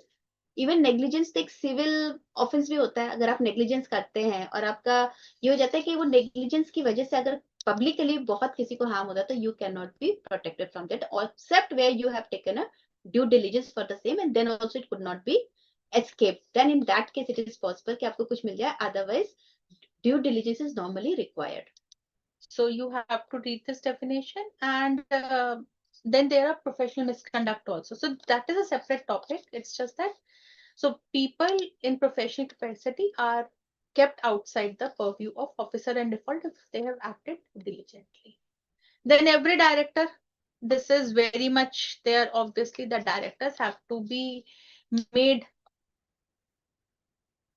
compliant of this, that if they are not doing their work, then they will be officers in default. Especially if they were knowing that something wrong is going on. Okay. So that time they will be held liable. And then last is in respect of the issue or transfer of shares of a company, the share transfer agents or registrars or merchant bankers to the issue of transfer of shares. So this is like, if you see all of the above points were very logical, this is one thing that you have to learn. So now comes the point that there are certain points that you have to learn. Okay. So now there is an example. If there is still doubt, we will discuss it. Example is, in a company, a default was committed with respect to the allotment of shares by the officers of the company. They are using the word just the officer. We just read the meaning of officer because पहले हमें officer समझना पड़ेगा. Then only we can understand that what is the meaning of officer and default. In company, there were no MDs. There were no MDs. We read this point. Neither there was whole-time director, a manager, secretary, a person charged by the board with responsibility. There was none of these persons. And neither any director specified by the board. Then what will happen? We read it. उन्होंने ना किसी को specify किया, ना कोई KMP था, ना कोई और था. तो हम कौन इसमें होगा? In this case, all the directors will be held responsible. They will be treated as officer in default. So let's take up the queries. Meaning of contravention: one which is prescribed by the legislation and then you do not follow it. Yes, something which you're not complying with, something against the law, in contravention. All the directors, correct, Harsh.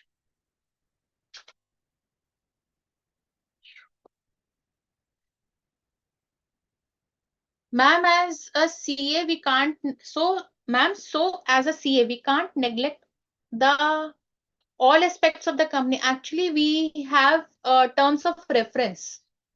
The company gives the terms of reference to the chartered accountant and they act according to those guidelines. So you will read it. So responsibility is to ultimately safeguard themselves. I have given you the answer. So there is like terms of references there. Then you have to act according to that. What does construed कहाँ use किया हमने? Construed का basic मतलब होता है कि draw the interpretation or the meaning of any law. So that is the construed. Okay. So ma'am, next topic. Yeah, next is on with respect to working of the company. Now there are certain terminologies which are often used while we are when any company is working, so what are the terms comes in between there? For example, the articles, memorandum, books of accounts, or you can see many other things are there which are oftenly being used, like abridged prospectus. So these are all the things which are regularly coming when the company is in operation and when the company is working. Okay, so now you'd be seeing that these are the certain terms, like you'd be finding initially when a company has been incorporated, certain documents are being submitted to the registrar at the time of the incorporation. As the once the company come into the operation, what are the basic documents? So you'll be finding there the terms, the articles, memorandum. So this is what we are defining over here, the article which is given in clause 5. Okay, so what does article mean? Article basically means the articles of association, okay, of a company as originally framed. मतलब जब company जिस समय incorporate होती है उस समय जो बना था वो originally framed, या फिर और as altered from time to time, मतलब as and when required, there is a need to any change, then they can alter the article. That article will also be included in the articles, okay, and it should be applied in pursuance of any previous company law or applied in pursuance of this act. Okay, articles is required by the as a requirement under the Companies Act when you are forming the company. Yes. So they're saying anything that has been made in pursuance to the previous company law or this company law, and as was originally framed, or the altered was. All this will be treated as articles. And articles is a short form, like generally commonly used. Otherwise, it's articles of association. You will read more about the articles of association and memorandum of association in the next chapter, which is your chapter 2. Okay, and if you see the article of association, basically defines the scope of activities that company can do in relationship with the outside world. Something, it defines the scope of the activities that generally being specified, under the this is about the memorandum I was telling about. I was a bit got a little bit swiped the words, but okay, articles and memorandumship. Okay, so when I'm talking about the memorandum and articles, so basically articles lay down the internal rules for regulation of the company. If any company is working, so what are the rules regulated over there? So basically it is also known as a rule book. It defines your duties, the responsibilities, and how the work will be taken while making a company to work to run the company. Okay, so these are all the internal rules. So that is the articles.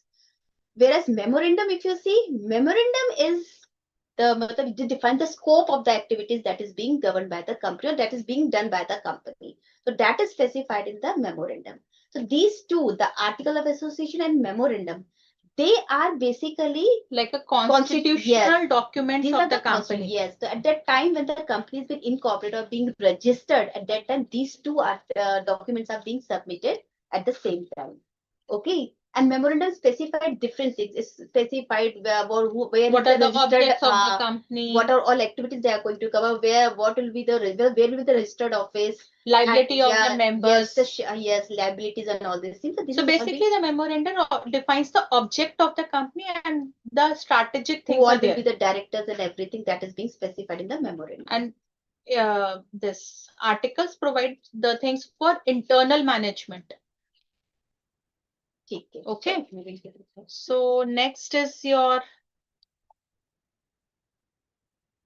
prospectus. Okay. Now when we talk about prospectus, this term prospectus बहुत ही मतलब ऐसा लगता है कि prospect आपने सुना होगा. When you go to the college for your admission or to school, you find they share with you the prospectus. So what is that prospectus actually?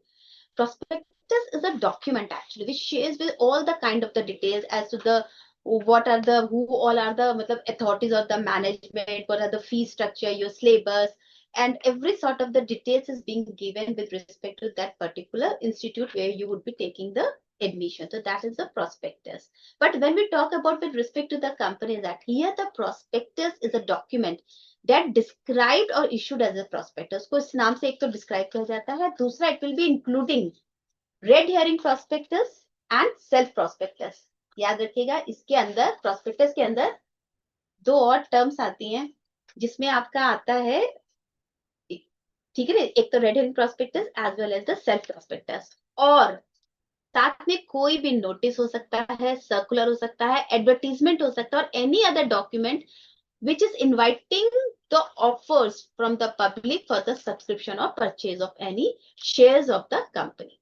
So that is the prospectus. So basically prospectus is a formal document which is issued by the company to the public with the full details of the company and offers, so that investor can decide whether to invest in the company or not. It gives the details actually. Okay, तो एक तरह से transparency रहती है, and company can that the investor whosoever want to wish to purchase the shares of the company or want to do the investment, they can decide on the basis of the actual position of the company from the financial point of view, as well as from the, you can say, how the company is running, whether it has the that you can say whether there is a chance to grow and progress in the future. Then that way the prospectus lay down the details of the working of the company and its real situation, you can say, from the financial aspect. So that will give an insight to the investors actually. So that is the prospectus. So prospectus is basically for inviting subscription of shares from the Public. So they will be containing the details. That's Yes. why they are containing all the financial and other details, so that people can read and then subscribe to the shares. तो जैसे आपने example अभी सुना होगा, LIC IPO के बारे में बहुत सुना होगा। ये सबसे बिगेस्ट इंडिया का, मतलब कहते हैं हिस्ट्री में सबसे बिगेस्ट आपकी जो थी ये IPO इशू हुआ था LIC के द्वारा. So this you might have heard because recently in May 2022 around in year it was being done. So this was the important thing that कि कैसे इन्होंने अपना prospectus issue किया. And even अगर मैं layman's की language में बात करूँ तो जैसे आप कोई नया housing project खरीदने जाते हो तो generally share a brochure. So it contains all the details about the flats, its rates, its terms and conditions, its facilities. So that it gives an idea to the purchaser whether they want to they can go for purchasing of a flat in that society or not. So similarly, here the prospectus gives the detail of the company so that investor can see whether to go for the investment or not. So then from the prospectus, so if we are saying that it gives the details and everything, the prospectus is that thing. Every time when the company has to issue the shares, so it will be a hell lot of a thing for the company to issue the full prospectus. So there is another kind of prospectus which is known as abridged prospectus. So this is also a prospectus and it is a kind of memorandum containing the salient features of the prospectus. Okay. And it may contain other features or details as may be prescribed by the SEBI. Yes. So there is a slight difference between a prospectus and an abridged prospectus. Yes. So you can say, in fact, this is a shorter version. It is a shorter version of prospectus. Kind of prospectus. If you see the word abridged, it's a kind of prospectus. Yes. तो उसमें भी काफी important information होती है which can give an insight whether how the company is going on, what is financial position. That important key points are given over there which can also give a quick understanding of the offers whatever they are going to issue for the public. So let's take a break. It's already 7:40. Let's take a break of 10 minutes. And red herring prospectus. Okay, break. We are shouting. Okay, we will give you, and rest about prospectus you will read in chapter 3. That's why we are just teaching you only a bit of things in this, because these definitions you will be covering in chapter 3. Okay. So technical team, let's take a break for 5 to 7 minutes. Students, let's meet around 7:47.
Okay, welcome back, students. So let's start with our session again. Let me share the Yeah.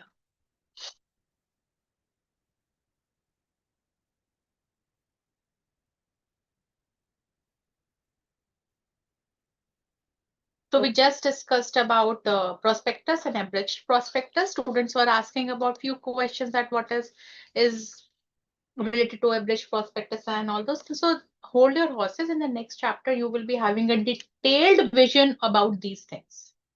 क्योंकि अभी इस समय जितना आपको terms पता होना चाहिए कि हाँ ये चीजें होती हैं जो बेसिक अंडरस्टैंडिंग होनी चाहिए, तो इतना ही अभी हम आपको बता रहे हैं, जस्ट इन ऑर्डर दैट कि भाई अभी आप अगर हम if we went into intricacy और into deep, then we will definitely will not be able to cover up the course today. So looking at the time constraint and as well as the coverage of this particular chapter, so we are limiting our only up to what a definition defines about and what a definition is saying about these terms, though you will be taking up everything in the detail in the respective chapters. Now moving to the next definition is books and paper and books of paper given under clause 12. Okay. So books and paper include books of account. You need to learn this. What all does it include? Books of account, deeds, vouchers, writings, documents, minutes, and registered, maintained on paper or in electronic form. So how can you remember this?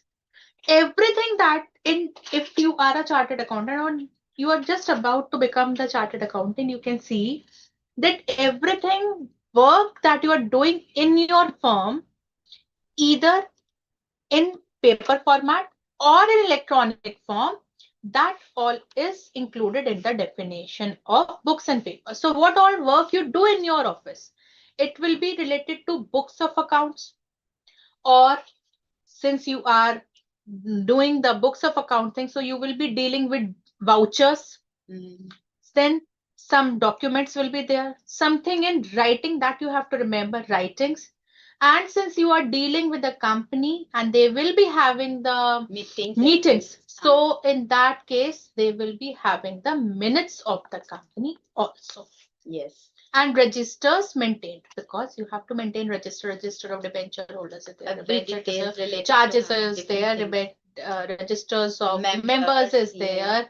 So there are n number of register that are to be maintained. Actually, what is the difference, ma'am? This book and paper and book or paper. So there's one thing that book and paper.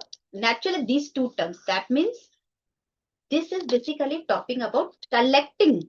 Collective word. It is a collecting form for all the records. These all the records. This is a collective form. Books and papers. Wherever it comes into this term is being used, then definitely it's talking about all the papers relevant to the companies. Yes, collective documents. And book and paper, then it can be in a single. It can be any of the documents. So that is book or paper. As per the requirement, company can either simply ask for the minutes. So that is book or paper. It will be covered under that category. And if it asks for, okay, respective to the working of the company, they ask for different or collective nature of the documents, then that will be book and paper. So this is the difference. And as already ma'am told, it can be in the physical form or in the electronic form. So because now most of the things are in electronic form, that's why they have included the term electronic form also. So in this we read about books and books of account, deeds, vouchers, that all you know, and the minutes you will be reading in chapter 7, which is your management and administration. So let's understand that what do you mean by books of account. So it is okay. Books of account, I was just thinking how to make them understand. Yeah. Books of account includes records maintained in respect of. You remember in class 12th? No, I think ICAI board students might have. There are two types of companies. One is your normal profit-making company, and the other is your this non-profit organizations. I hope so you are aware of that term also. So when we will be dealing with this definition, I will tell you how to remember it. So first, they are saying all sum of money received or expended by the company in relation to which receipt and expenditures take place. Second is all sale and purchase of goods and services. So sales and purchase. Then assets and liabilities and items of cost as prescribed under section 148. Now, how will we remember it? The point is this, it is a very simple definition. जो भी, if I tell you in Hindi, if I am a company, what all can be there in the books of account? I have to do business. So what I will do, I have to expend some money. मुझे कुछ खर्चा करना पड़ेगा. I have to do some expenditure of money, and simultaneously I will be receiving some money. Okay, first is this. Then how will I earn that money? I have to do some sales, and in order to make the things, I need to purchase some goods or services. 2. Then if I am running a company, then in that case, I will be having a factory or something, or some kind of asset if I classify it as. So if assets are there, some kind of liabilities will also be there. So these three things, if you see, they are related to the profit and loss account and your balance sheet. Okay.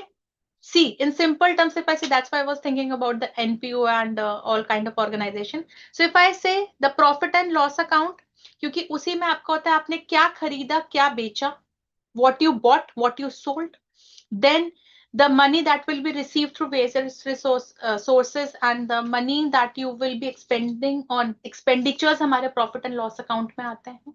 Then assets and liabilities will be in the trial balance. And then the fourth item that you have to remember, that is your items of cost, and details of this you will be reading in section 148, which is related to cost audit. I hope so this is clear.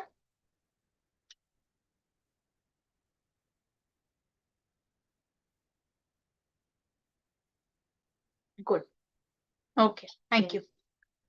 और जो books of accounts होते हैं basically वो क्या होता है, company के financial records ही हैं.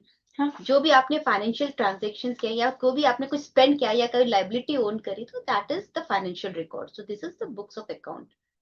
सी, एक ही डेफिनेशन को हमने आपको लिखनी यही लाइंस पड़ेंगी, but if you see you can remember it in 3 sense. First I told you in terms of treating yourself as a company, that was one way of remembering. Then the second way of remembering it was through profit and loss account and trial balance. And the third way was, like ma'am said, everything. Yes, it's a kind of a, you can say, company's financial records. So आपको अपने हिसाब से वो ढूंढना पड़ेगा how you want to remember it. और law में कुछ चीजें तो आपको याद करनी ही पड़ेंगी, जो टर्म्स यूज है और जिस तरह से यूज है आपको. दो ठीक है, there are certain things how you can relate with the real life things, और you can interrelate with the common things in usage, so that way you can understand the term, but how to write it down, so that is what the language has specified. So accordingly you have one student has given receipt and payment, income and expenditure, and balance sheet. So income and expenditure, I didn't use the word because that is used in NPO. Yeah, section 8 companies. So better would be income and expenditure, or rather write profit and loss account oblique income and expenditure. Okay, moving further. Yes. The next definition is the financial statement. भैया ये भी बहुत ही important definition है, और ये आपके chapter 10 में भी use होगा. Yes, और ये definition आपको कई बार मतलब different times has been asked many times. Many times they've been asked in the, you know, that in the examination. So you need to have a very good conceptual understanding of this particular term. So this has been given under clause 40. So remember, there are certain clauses, no, that you should try to retain. This financial statement is very important term. A minute. I just want, how will you remember it? हम बोल रहे हैं, we will explain you, but after a minute, the student who first raised his or her hand, we will ask that student. Okay, ma'am, let's start our work. तो financial statement आपको देखना है in relation to the company. It includes the balance sheet. ठीक है, balance sheet कौन सी, at the end of the financial year जो आपकी हो रही है. ठीक है, the balance sheet. The next is the profit and loss account. ठीक है? And if it is a company which is carrying on any activity not for profit, then there the income and the expenditure account for the financial year.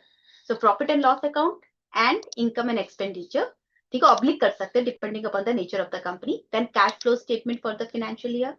Statement of the changes in equity, अगर कोई है तो वो, if applicable. Yeah, and last है and means any explanatory note which is extending to or forming the part of these first 4 points. Okay, if this is there, then that should also be forming the part of the financial statement. तो basically 5 चीजें आपकी आ रही हैं, ठीक है? Balance sheet, profit and loss account, oblique income and expenditure account, cash flow statement, then statement of changes in equity, ठीक है, if applicable, और एनी एक्सप्लेनेटरी नोट. तो आपको ये 5 चीजें जो ये बोल्ड में दिया है, अगर आप इसको इस तरह से पॉइंटर्स को भी याद कर लेंगे तो you will able to write down this definition. However, if you be seeing that yes, there are few exceptions given out of these requirements which is not applicable. मतलब इनमें से क्या चीज फाइनेंशियल स्टेटमेंट के रिक्वायरमेंट जो है उसमें से किन कंपनियों पे एप्लीकेबल नहीं होती है. तो it's said that with respect to the OPC, one person company, small company and dormant company, इनमें आपको मतलब कैश फ्लो स्टेटमेंट में, मतलब में वर्ड है, आप चाहे तो उससे आप इंक्लूड नहीं कर सकते हैं, आप चाहे तो उसे मतलब एक्सक्लूड कर सकते हैं, जरूरी नहीं कि आप फाइनेंशियल स्टेटमेंट में उसे भी दिखाएं. प्लस उन्होंने कुछ केसेस में प्राइवेट कंपनीज को भी दिया है, लेकिन ओनली दैट प्राइवेट कंपनीज जो कि स्टार्टअप्स है, सिर्फ उनके लिए एग्जेम्पशन है, अदरवाइज ये एग्जेम्पशन उनको नहीं है. उनको भी कैश फ्लो स्टेटमेंट देने में एग्जेम्पशन है, which are started company, the private, that private company, only the private companies which are started companies. लेकिन अब उसमें भी है, अब ये कंडीशन इन प्राइवेट कंपनीज पे कब लगेगी, जो स्टार्टअप कंपनीज हैं, अगर उन्होंने कोई डिफॉल्ट नहीं किया हो. ये लाइन अब बहुत बार ये बहुत जगह मिलेगा, जहां पे भी प्राइवेट कंपनी या किसी कंपनी को, गवर्नमेंट कंपनी हो गई या सेक्शन 8 कंपनी हो गई, अगर इनको कोई एग्जेम्पशन दिया गया under the law, then definitely there this clause has also been added कि that they have not defaulted in the filing of annual return, or you can say the financial statement. If they have not done any kind of this you can say this default, then in that case these exemptions will be availed by them. Okay, so ma'am, since you have explained it, there is one thing students are saying, ma'am समझ में आ जाता है लेकिन लिख नहीं पाते हैं. Okay, just अभी हम सिर्फ आपको याद करा रहे थे, बट इतना होने के बाद भी हम भी आपको पॉइंटर्स में दे सकते थे. इसमें सारांश बुक है? नहीं, इसमें Saransh book is not here. I am sorry, my Saransh book is not here. Okay, अगर हम आपको चाहते तो हम आपको नोट्स दे सकते थे, बहुत छोटे वाले. Just understand this point. Ma'am just a moment.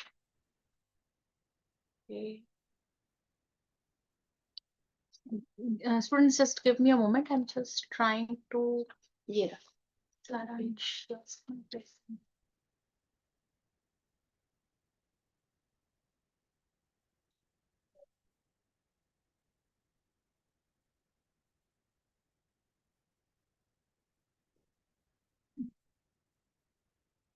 पहले होगा अकाउंट्स के chapter. Accounts chapter 10.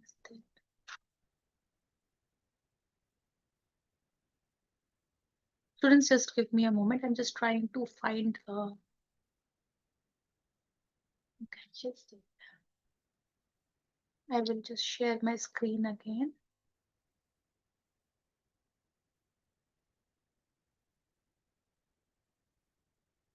I hope so. The saransh is visible to you.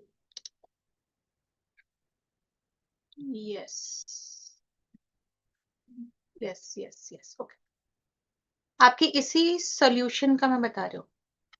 Had we been like कि ठीक है, हमें सिर्फ आपको पढ़ाना है, हमें तो ये डेफिनेशंस आती ही हैं.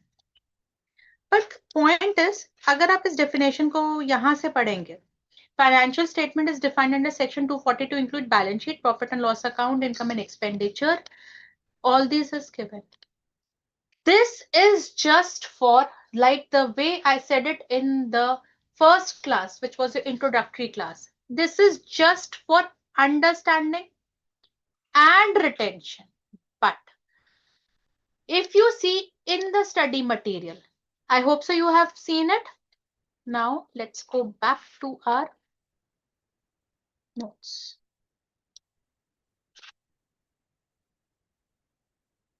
The notes are again visible to you.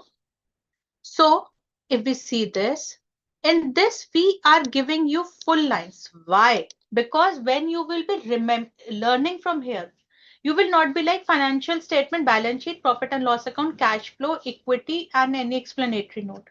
When you will be reading it from the study material or these notes, what will happen is you will be forced to read it like that. Section 2, Clause 40, financial statement in relation to a company includes a balance sheet, and they have written at the end of the financial year. Then the second point was profit and loss account. Something else is also written. So then profit and loss account, and in case of a company which is a non-profit organization, then it will be the income and expenditure account at the end of the financial year. So both the things will be at the end of the financial year. Then the third would be cash flow statement. So cash flow statement cannot be for at the end of the financial year, like you are already doing it in account, so it will for the financial year. Technically also, if I am reading it, so I will be forced to read it, so it will be for the full year, it will be for the financial year. Then two things that they're saying, statement and changes of equity. So will it be for every time? No, only if it's applicable. And the fifth point is any explanatory note added, or what explanatory note added to the first 4 points, which is your balance sheet at the end of the year, then your profit and loss account, or the income and expenditure account in case of companies which are carrying business not for profit at the end of the year, then cash flow statement for the year, and statement of changes of equity if applicable, and then the word there is and any explanatory statement added to points 1 to 4 if applicable. See, I have not seen, you can see I'm just looking directly into the character. I'm not even looking down. You will be forced to read it. And why I'm saying, only when you read the full lines, then only you will be able to do it. देखो, इतना पढ़ोगे तो इतना याद आता है, इतना पढ़ के जाओगे खाली तो इतना लिख के आओ. बस इससे ज्यादा एग्जाम्पल मैं नहीं दे सकती आपको, आपको समझ में आएगा. And that's why, though the study material is always called as that it's too vast, too deep, too many things are given, but that will fetch you marks. Chalo, next definition, accounting standards. Okay, if you see, there are two terms, accounting and auditing standards. Okay, the accounting, their definition seems to be almost same, but one prescribes the standards of accounting and other prescribes the standards of auditing. Okay, and whatever the addendum is there with respect to the companies or class of companies, so they are relevant accounting standards or the auditing standards. And yes, you have to read along with these clauses, section 133. Okay, and this section basically deals with, the central government will prescribe these accounting or the auditing standards or any addendum which has been recommended by the Institute of Chartered Accountants of India. And that shall be in recommendations with the NAFRA. So this is simple. If you see basic difference between this accounting standard and this auditing standard, you'll finding that how to prepare the accounts dealt with under the accounting standards. Okay. And when you need to examine that accounts, then there comes into the picture the auditing standards. This is the crux I have given of both the definitions in order to make you understand this thing. Okay. Then the next definition is of financial year. Yes. So since we are again and again using the word at the end of financial year, previous financial year, or preceding financial year, so it becomes very, like, even the books of accounts are prepared 31st March. So that's the financial year. But how that will be defined is given here. Financial year in relation to a company or body corporate means the period ending on 31st March. So this is very obvious to you that the period that is ending on 31st March and where it has been incorporated on or after 1st of January of a year. So since we are saying that it is 31st March of a year, suppose the company was formed on 1st of March only, then what? So that's why they have given where the company is incorporated. So it will be for the first year only. This thing will be on or after first day of January of a year, the period ending on the 31st day of March of the following year, in respect whereof the financial statement of the company or body corporate is made out. So suppose if I have to understand only this much, the company was incorporated on 2nd July 2025. So the financial year for this company will end on, in the first year I'm saying, it's 31st 3 2025. Now suppose the same company was incorporated on 2nd January 2020. Oh, this is 26. So this company was incorporated, another company was incorporated on 2nd January 2026. So they are saying that where it has been incorporated on or after first day of January of that year. Of that year matlab 2026. Of that year, of this year, the period ending on the 31st March of that year, no, of the following year. So it will be 2027. Following means the next year. Next year. Okay. क्योंकि अगर हम इसको suppose अगर हम इसको and करते 31/3/2026 तो वो रॉन्ग हो जाएगा क्योंकि बहुत कम टाइम पीरियड है. So they are saying at least 3 months तो रहे उनके हाथ में, या जिनके पास लेस देन 3 months रहेंगे उनको हम नहीं रखेंगे. I hope so this is clear. Provided that where a company or body corporate which is a holding company or subsidiary company or associate company of a company incorporated outside India. Is it necessary for companies that are incorporated outside India to have the same financial year?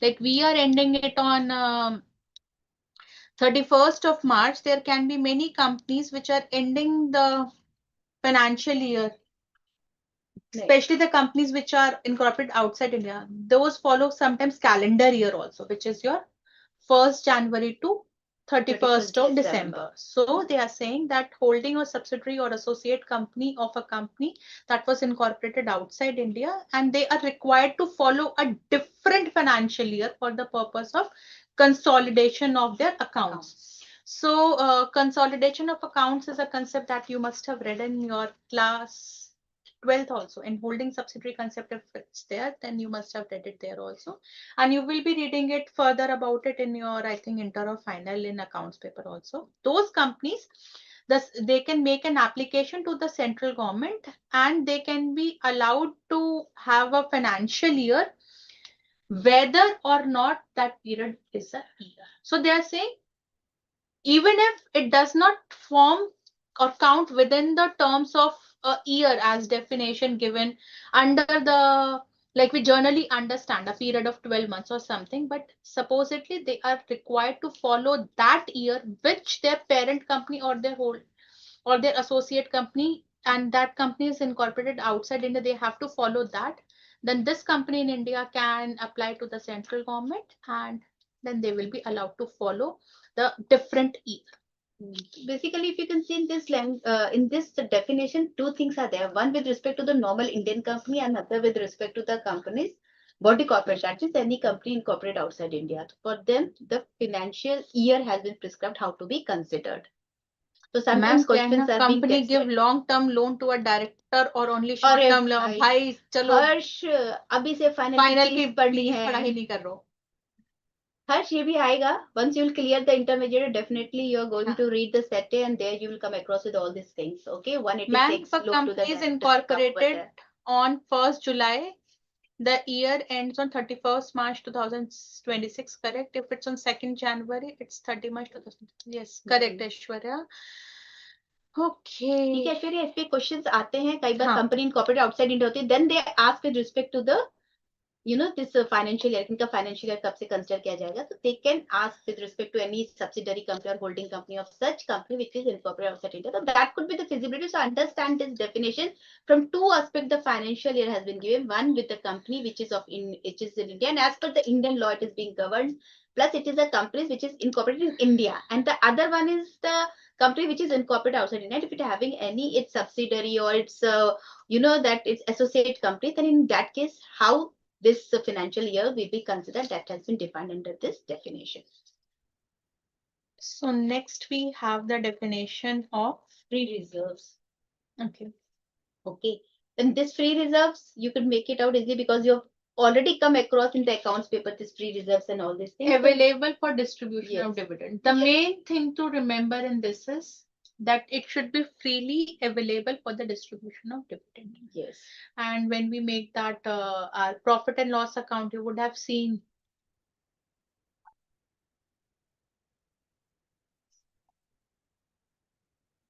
सारे expenses वगैरह होने के बाद फिर एक amount बढ़ता है, tax wax काटने के बाद कट गया, फिर एक अमाउंट बचता है जो हम कहते हैं कि अब ये हमारा डिस्ट्रीब्यूटेबल प्रॉफिट, हम चाहें तो इसे शेयर होल्डर्स को दे सकते हैं. With this we can distribute easily. So out of that amount free reserves can be created. It's not that this whole amount is free reserves. Out of this amount free reserves can be created. So that's why they're saying which as per the latest balance sheet of a company are available for distribution as dividend. Okay, provided that the following shall not be treated as free reserve. This you need to remember. And as far as you are concerned, since accounts also you read it a lot, so any amount representing unrealized gains, notional gains, or revaluation of assets, whether shown as reserve or otherwise. So why are they excluding these amounts? Because they are not freely available for distribution of dividends. If I say about unrealized gains, you have not realized that you don't have that money. Notional gains, were they there? Real gains? So no, they were not your real gains. Revaluation of assets. Revaluation of assets is carried out only in the books of accounts. It's not like that if you show that revaluation से profit हुआ है तो वो profit आपको हुआ है. No, it's not like that. So revaluation of assets का भी आपको कोई आप उसको free reserve नहीं कह सकते because you don't distribute it to your shareholders. Or any change in carrying amount of asset or liability recognized in the equity, including surplus in profit and loss account on measurement of the asset or liability at fair value. So this is also cannot be treated as distributable for dividend. So that's why these two things are specifically excluded from free reserves, and you need to learn them, that they will not in any circumstances will be treated as a part of your free reserves. ठीक है, free reserve madam ने इतना technically और law के हिसाब से बता दिया. सिंपल वर्ड में आपका सिंपल पिगी बैंक होता है ना, वो फ्री रिजर्व है which can be use for any of the purpose without specifying the particular purpose. But yes, it is available as a distribution, as a dividend के तौर पे आप उसको यूज कर सकते हैं अपने फ्री रिजर्व्स को.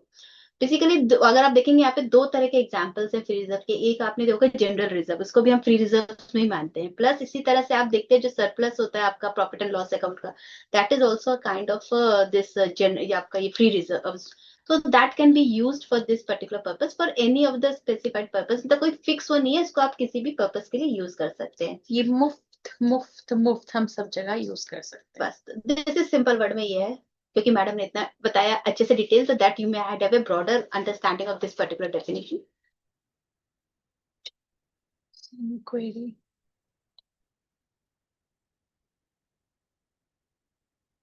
सेकेंड पॉइंट समझ नहीं आ रहा है. ओके, इसको ना इसके लिए हमें अकाउंट्स की क्लास में जाना पड़ेगा.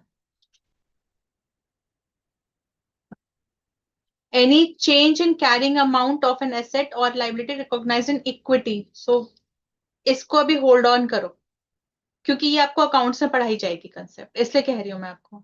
हम इसको कितना भी यहाँ पे एक्सप्लेन कर लेंगे, वो उस लेवल पे आपको नहीं समझ में आएगा. और वैसे भी अकाउंट्स और लॉ का जो है वो कनेक्शन तो है ही, क्योंकि जब आप वर्किंग या नॉर्मल आप प्रोसीजर्स की बात करेंगे तो you need to go with the companies act, but when there is accounting treatment, जब आप उसको उस पर्सपेक्टिव से देखें तो वहां पे भी कंपनीज एक्ट के जो ये डेफिनेशन से काम आते हैं, how to go with it, the accounting treatment over there, तो you need to go with the from the perspective of the accounts, you know that proper जो तरीका होता है उसको करने का, उस हिसाब से आपको वहां पे बताया जाएगा। जो भी अकाउंटिंग के क्या रूल्स होते हैं, क्या होते हैं मैडम रूल्स? हाँ, अकाउंटिंग रूल्स, तो उनके हिसाब से आपको चलना पड़ेगा। एंड इन फैक्ट मैं आप लोगों से एक चीज और कहूंगी, आप लोग लॉ को बच्चे ना बहुत बार as per company act loan to directors is allowed, भाई बताओ ma'am loan to directors allowed है कि नहीं? सेक्शन जाओ, सेक्शन 184, 185, 186 पढ़ना कल, ठीक है, चलो पढ़ के आना फिर पूछेंगे। हाँ 180 से लेके 186 तक वैसे सारा main पढ़ना चाहिए, आपका और 188 184 है, नहीं 180 नहीं, मैं रिलेटेड पार्टी ट्रांजैक्शन तभी कह रही हूँ सारा लोन टू डायरेक्टर सारा पढ़ के आना, 180 से लेके इनको 188 एक ही दे दो, 184 दे दो जो कि मेन है आपका, पहले आप वही पढ़ लीजिए, ठीक है। that is outside the purview of the syllabus, that's why we are not discussing. But is good Ashutosh, good, अच्छी बात बहुत है। बच्चे पूछ रहे हैं, ये 2-3 बच्चे पूछ चुके हैं। क्विज टाइम टुडे मैम अभी बेटा पढ़ लेते हैं, फिर देखते हैं आज क्विज का टाइम मिलता है कि नहीं। Okay, and we started with the class with your decode only. So I was just telling you one thing कि जो आपका कंपनीज एक्ट है, या आप लॉ के पेपर को बहुत बार ऐसे समझते हो कि सिर्फ पास करने के लिए पढ़ रहे हो, बट अगर आप इसको इन डेप्थ पढ़ने की कोशिश करोगे ना, if you try to read it in depth, then you will realise one thing, that the concept of the Companies Act are applicable in your accounts and vice versa. Audit में भी आते हैं कुछ? Yes, accounts and audit both. So just feel like, okay, you keep on reading it so that understand also. You will have a better understanding of the accounts, and while you are doing your accounts and then you read law, it will be much more easier for okay, ma'am, actually this was discussed in accounts class. That's why loan to directors. Okay. So the company can give loan to directors in circumstances. There are certain conditions are there. मतलब prohibited है, but there are certain restrictions and that conditions you can do it. मतलब companies permit loan to director, but only certain conditions. Otherwise it is strictly prohibited. Okay? Yes. तो आप अच्छे से पढ़ें। चलिए, next is net worth. Let's read it from this diagram so that understand it better. Then you can read it on your own also. Aggregate value of what? Paid up share capital and the reserves. Okay. And created out of profit. Net worth means the aggregate value of the paid up share capital and all reserves created out of profits. So paid up share capital is obviously there. That's why it's included. Then we just read about reserves and what kind of reserves, that the reserves that are created out of profits. Then your securities premium account is there. Debit and credit balance of profit and loss account, जिससे हमारा actually में reserves बनते हैं. After deducting, so this is like aggregate value of three, four चार चीजें, and then you have to deduct few things. आपको losses हटाने पड़ेंगे, अपना कोई deferred expenditure है वो हटाना पड़ेगा, या कोई ऐसा expenditure जो आपने अभी तक write off नहीं किया है, that you have to deduct from it. And then, like the way we were saying, as per the audited balance sheet के according he, but does not include reserves created out of revaluation of assets, write back of depreciation and amalgamation. So if you see, you can remember this table for easy remembrance, that the aggregate value of your, first of all, it's your asset side, your paid up share capital and the reserves created out of profits, then your securities premium account and the debit or credit balance of the profit and loss account. So debit balance will go on this side and the credit balance will go on this side. And then you have to deduct what? The accumulated losses, deferred expenditure and miscellaneous expenditure not written off. And it does not include, this is for your remembering. There is not much to explain in this, but this definition of net worth is being used there. n number of places. So you have to many places for calculations also. They just give certain this items as with respect to this requirements paid of share capital and all these things. Then they said now calculate the net worth. So this may be possible. So no, you should know how it is to be calculated. So turnover is easy for you. It's basically, if we think of it in journal terms, it is the gross revenue in short. But since we have to read a definition, so it will be gross revenue. And how you will determine the revenue? From your profit and loss account, or from the supply, sale, or distribution of goods, or on account of services. How you will get that profit or loss? From these during the financial year. So very easy, the graph amount of revenue which you will calculate through your profit and loss account. And how you will get those amount? By you have to supply something, you have to sell something, or you have to give services, or both, goods and services, and for the financial year. Now comes a very important definition, because of which we were like rushing so much. I hope so everything clear till now, because now we will be dealing with a very important definition. Yes, the related party definition. Related party under clause 76, yes, but there are certain parties who are termed as related parties to the company. And if they are related parties in any form and related to the company, then they will fall under within this definition. So at various places that related parties has been, they have been barred from entering into any kind of, transactions in order to maintain that fairness in any of the transactions or the business. So that is that, and that is that this definition has its own relevance. So you would be seeing who all are to be considered as related party with reference to the company. So it means any director or his relative. Okay. If any person is a director or relative in a company, so of course that will be a kind of a related party. देखो अगर हम इसको director बना देते हैं ma'am, ठीक है, उसके कोई भी रिलेटिव, देन KMP या उनके रिलेटिव्स, देन इज, अच्छा अगर आपने देखा हो तो with reference to a company, ये चीज इसमें याद रखिएगा, क्योंकि बच्चे बाद में कंफ्यूज हो जाते हैं, get confused that related party in relation to whom, with reference to a company. So in relation to the company, the director himself or any relative of this, okay, director and his relative. Then if in relation to a company, the KMP or his relatives, a firm in relation to a company, just whenever you are reading this definition, read it in terms of your company, a firm in which the director or manager or his relative is a partner, a private company in which a director or manager or his relative is a director. मैं बच्चे तो confuse हो गए इतनी देर में, company है, company का director है प्लस उसका रिलेटिव। अब इसका एक इजी तरीका और बताएंगे आपको। देन कंपनी का KMP है, या वैसे और वर्ड यूज है, और उसके रिलेटिव्स है। फिर कोई भी ऐसी firm, any firm in which the director of the company और the manager of the company और their relative is a partner. So any firm in which either this director is a partner or the manager is the director is a partner or the manager is the partner or the relative of the director or manager is a partner in this firm. I hope these 3 points are clear.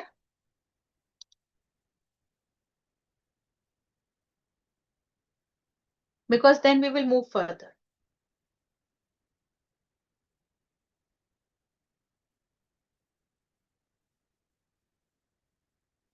Oh. Okay, good. So these 3 points are clear. every time when you read this definition, read it in terms of the company. So next is like now again read the definition of related party with reference to a company means a private company. Now the private. So first was these two were in the similar nature, director or KMP. Now this is firm or a private company, in which again the same diagram will be repeated. Only the point will be, here we use the word partner. Now we will be using the word member, because in the company, private company, the person would be member. So director or manager or his relative is a director, which in this private company, either the director himself or the manager himself is a director, or a relative of director or manager is a director in this private company. So why they are saying these as related parties? Why we are reading the definition of related party? Suppose I know Nisha ma'am, and I have a company and I can give her some benefit which I may not be giving to the general public. So in order to determine that all the transactions are carried on at arm's length price or at fair value in a fair sense, that's why we learn about that what all parties are treated as related parties in reference to a company. So 4 points we have covered. Then similarly, I'm not making the diagram. The way we said about private company, just see that the next point is with relation to public company, in which the director or manager is a director. Now with a public company, they have added one more thing, holds along with his relatives, like either themselves or along with relatives, more than 2% of its paid up share capital. Very important.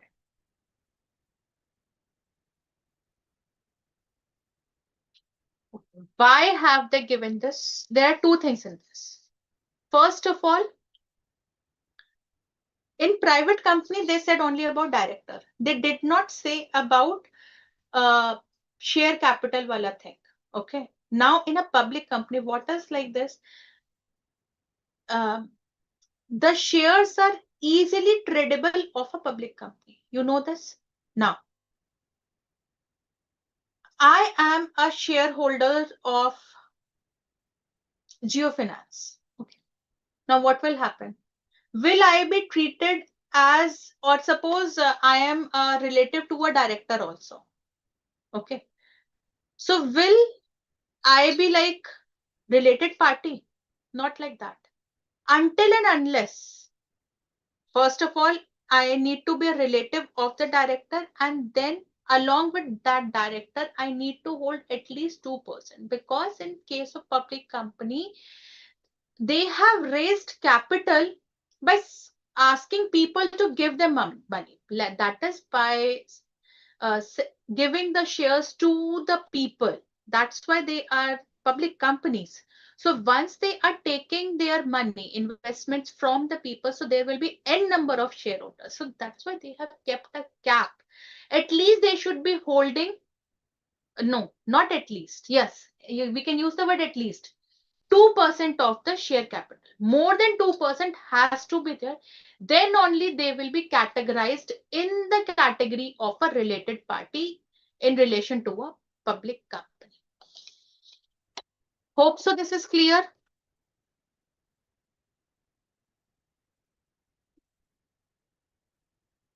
Okay. Ma'am, along is necessary. Along is like, this along is with respect to that it is not necessary that they are broadening the scope actually. This along is not like that they need to have a relative. If the relative is there, suppose I hold 1% and the director also hold 1.2%. So separately we are holding 1.2 plus 1.2 and 1, but along both of us together hold 2.2%. So in that case, it will be a related party thing. Okay. That's why they are writing the word along. Had it not been along, then what would have happened? Or suppose they would have not defined, then the interpretation would have been left that 2% is only of the relative or of the director, or they cannot be combined. Now they have broadened the scope of the act to include many people under the related party transaction. And you would be surprised to know there are many companies that takes what should I say, the people who are earning a good handsome amount, employees also in their company, what many a times what they do is they have to give a declaration that neither I nor any of my relative is holding any shares in such and such and such and such a company. They give the name of the companies so as to avoid any related party transactions. Even employees who are at strategic positions, they have to give this declaration. Okay, if only relatives hold 3%, it's okay, not a problem. They will be treated as a, because somewhere the control portion would be there. Now, if the relative is holding, and what do we mean by relative? That we will be discussing. Suppose I am there. She's a friend of mine. Okay. Is she a relative? That will be reading. She will not be treated as a relative in this case. Because I cannot have a, howsoever good friendship you may have, but you do not have a direct control.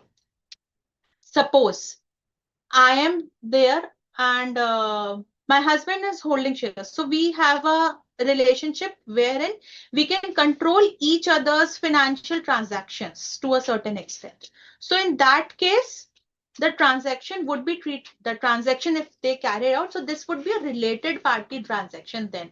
Because even if I am not holding, I am the director of the company, my relative is holding, so we can influence things. So that's why it is a related party. So next is a body corporate whose board of directors, managing director or manager is accustomed to act in accordance with advice of directions or instructions of director or manager. This is, I think we have discussed n number of times that why they will be treated because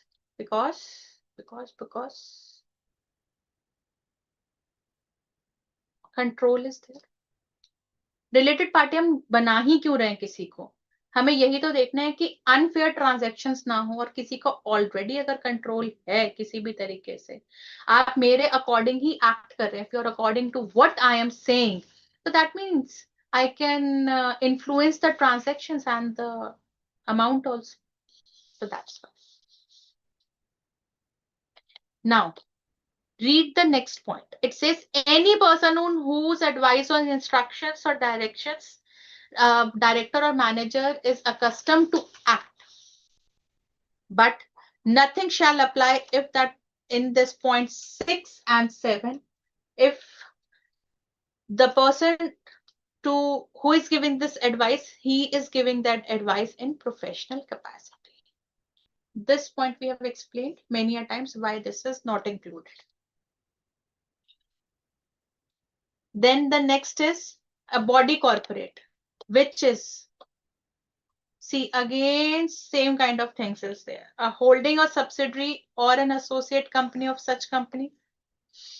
A subsidiary of the holding company to which it is subsidiary. Layer वाला thing पढ़ रहे हैं हम यहाँ पे, तो जहां पर भी आपका नेक्सस बैठ सकेगा ना, किसी भी तरीके का रिलेशनशिप हम establish कर सकते हैं. We can establish any kind of relationship wherein we are in a position to impact their decisions. And that means related party हम आपको बना के रहेंगे.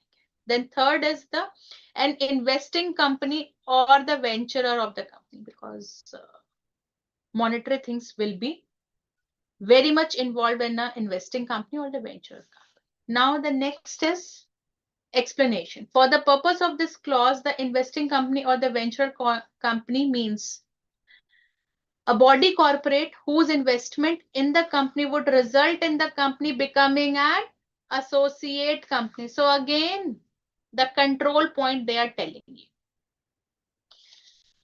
I hope so. These are clear to you. Good. Thank you. So next is exemption. This clause 8 shall not apply with respect to section 188 related party transaction का एक separate, there is a separate section on related party transactions which is dealing section 188 of the Companies Act, and that is in your final level, or rather right now it's the self-paced online models. So with respect to section 188 to a private company, okay, and such other person as may be prescribed. So now they are giving more things with respect to this. They are saying, as per rule 3 in the company specification, section 2 clause 76, a director other than an independent director. Okay, so independent director is another term which you will be studying in section 149 of the Companies Act, or a KMP of the holding company or his relative with reference to a company shall deem to be a related party. So they are saying that even if they are not following any of the other things, points, they were not covered otherwise in the 8 points they have said, but a director other than an independent director or the key managerial personnel of the holding company or the relatives of both these persons, they shall also be deemed as related party. Even if they were covered in all the 8 points above, that's well and good. Even if they were not covered, then also they will be treated as related party. And in case of which companies they are saying this? In case of a holding subsidiary company. Okay. In case of the holding company. Okay. Now the next is XYZ Private Limited has 2 subsidiary companies, Y Limited and Z Limited. So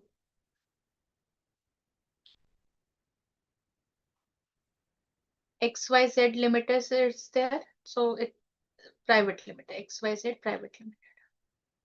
So it has 2 subsidiaries, Y Private Limited and Z Private Limited.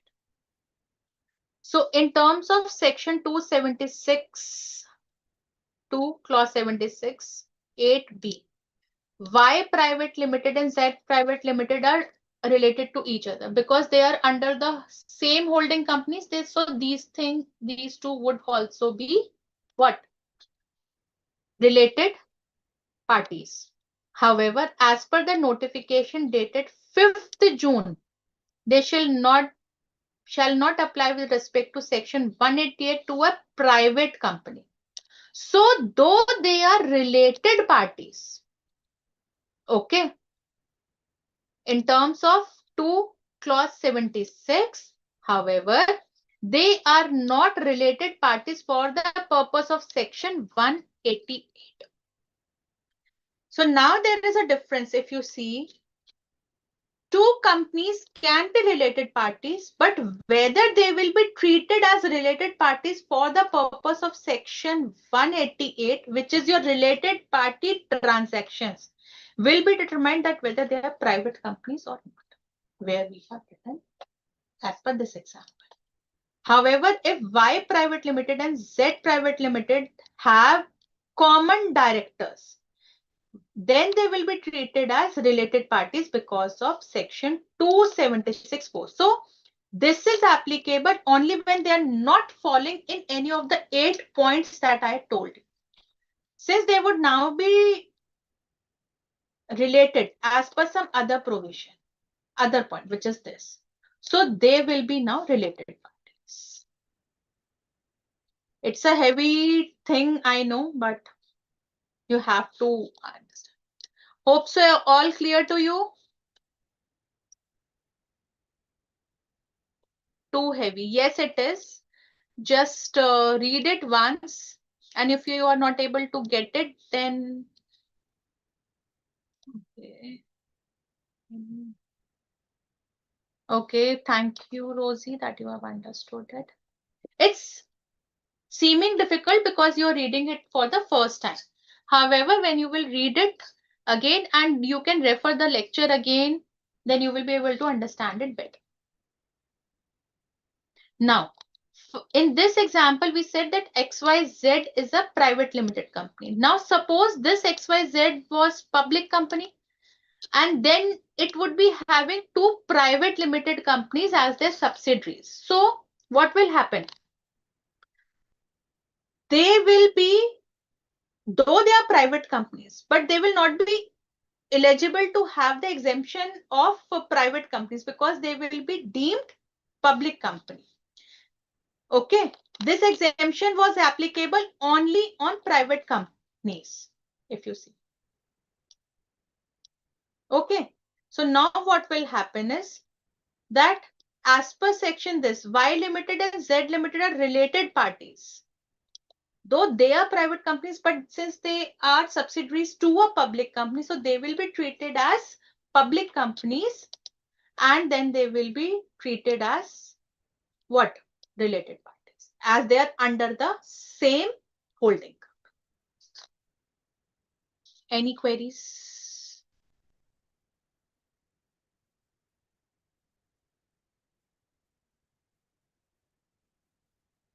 Don't be scared. You will be, this is too difficult. Okay. No, ma'am. What is no? It is difficult because you are reading it for the first time. Once you read it again, you will be able to get it. Okay, some query has come.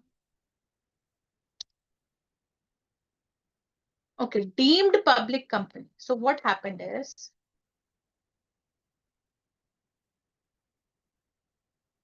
the exemption, if you see, is applicable only to private companies. Then only they can get the exemption.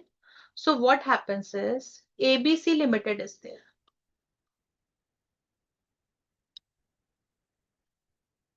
That means it is a public company. Now it has two subsidiaries.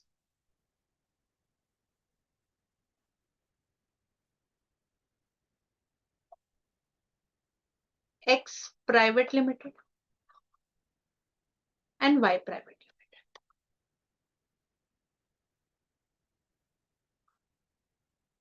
What is like? Though this is in the nature of private limited company, this is also in the nature of private limited company. Okay, so both of these can be related parties. This and this. They are under the holding of ABC Limited. So what will happen, though X Private Limited is a private limited company, but since it's a subsidiary of ABC Limited, so this X Private Limited will be a deemed, the word here is deemed public company. Similarly, this will also be a deemed public company. And if you see, the exemption is applicable only on private limited companies. Had that not been there, they would be, if this would have been a private limited company, ABC Private Limited Company, then they would not have been deemed public company. They would be treated as only private companies and private companies. They would have got the exemption.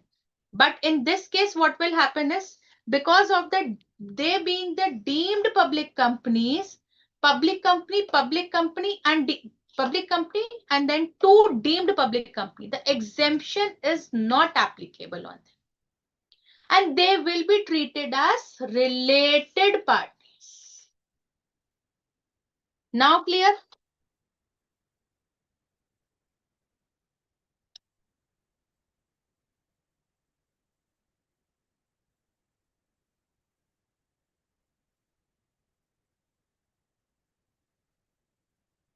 सो गए बच्चे हमारे. It is a heavy topic.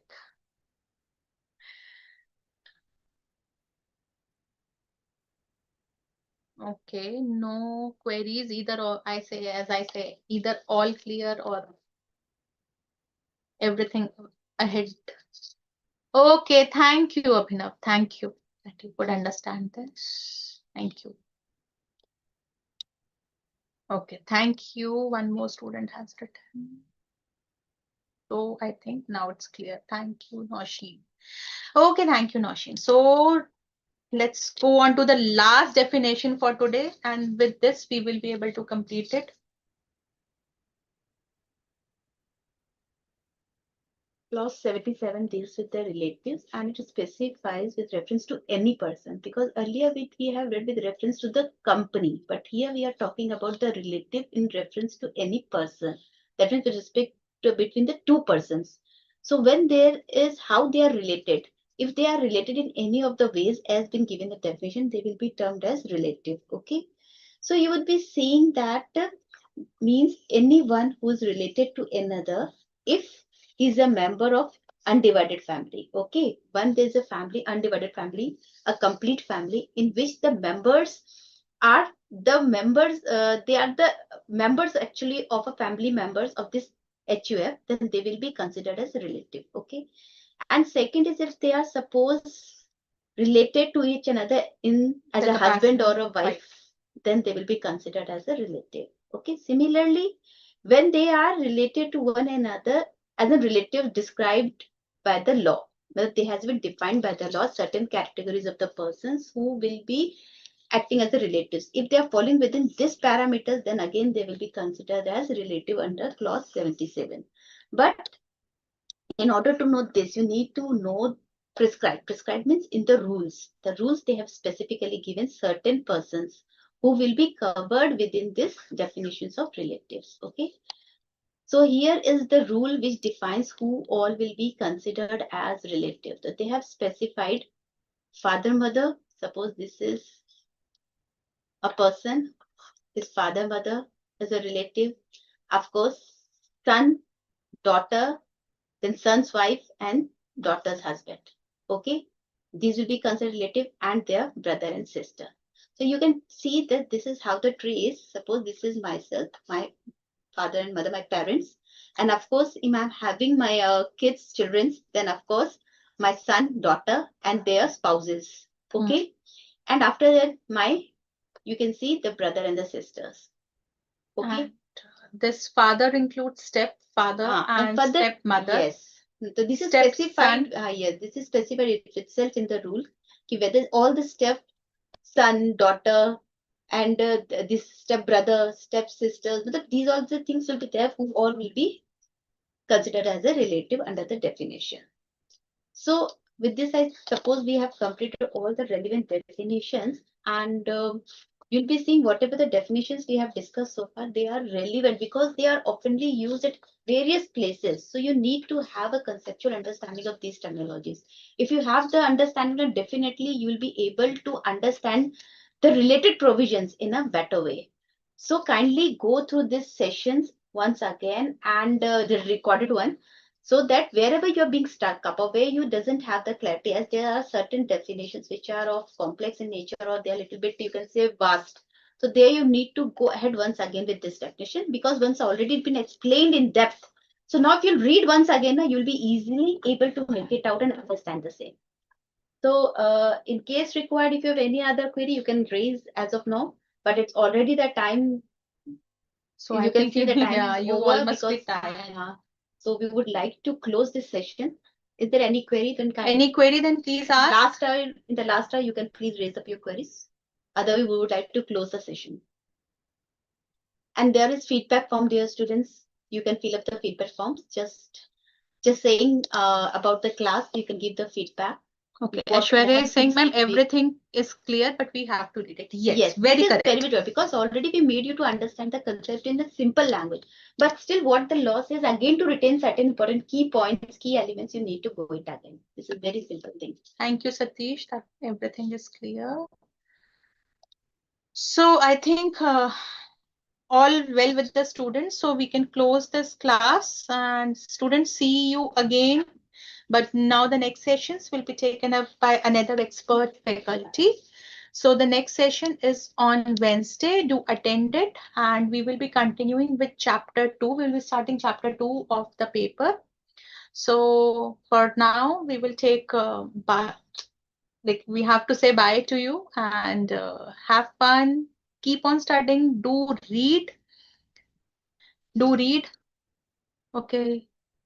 So the students are saying, but a WhatsApp group link. Technical team, kindly put the WhatsApp group. Kindly put the WhatsApp group link. So you will get it from that.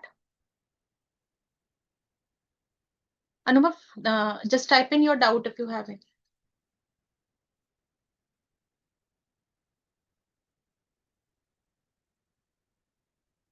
Okay, the link has been given to all of you once again.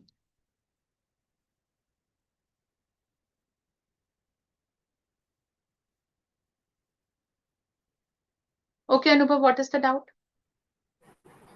Good evening ma'am. Good evening. Good evening. Ma'am मैं पूछ रहा था कि जैसे आप पहले class में बोले थे कि जनरल डेफिनेशन जो होता है डेफिनेशन क्लॉज में, उसमें कोई जनरल डेफिनेशन दिया गया है। अभी अगर हम कोई फर्दर चैप्टर में कोई अलग डेफिनेशंस में अगर वही सेम वर्ड का स्पेसिफिक मीनिंग डेफिनेशन दिया है वो पर्टिकुलर सेक्शन में, तो मैम सिर्फ वही पर्टिकुलर सेक्शन या फिर चैप्टर के लिए वही स्पेसिफिक मीनिंग एप्लीकेबल होगा ना, और बाकी सब के लिए जनरल वाला एप्लीकेबल होगा? Correct correct. अगर उस डेफिनेशन में ये लिखा है, अगर उस प्रोविजन में लिखा है that for the purpose of this section suppose net worth means this, तो फिर उस सेक्शन के लिए नेटवर्थ का उतना ही मतलब होगा, और वो सिर्फ restricted to that section. Restricted to that section. And in many places they would say that for the purpose of this chapter. So for that chapter means as per the Companies Act, जो उस chapter जो chapter से हमने 22 पढ़ा for the companies incorporated outside India, तो उसमें अगर network, I'm just giving you a hypothetical example, अगर network का ये मतलब है तो उस पूरे chapter पे network का यही मतलब है. So it will be defined in that provision itself. Even कुछ terms ऐसी है जो Companies Act में define नहीं है. They are being defined in the specific act. So they should be construed the meaning from there the act itself. For example, the securities that has not been defined in the Companies Act, but yes, it is given under the SCRA. Okay, or it is given in the SEBI. So you have to just see from there itself. Okay. Okay, ma'am. Thank you so much. Okay, thank you.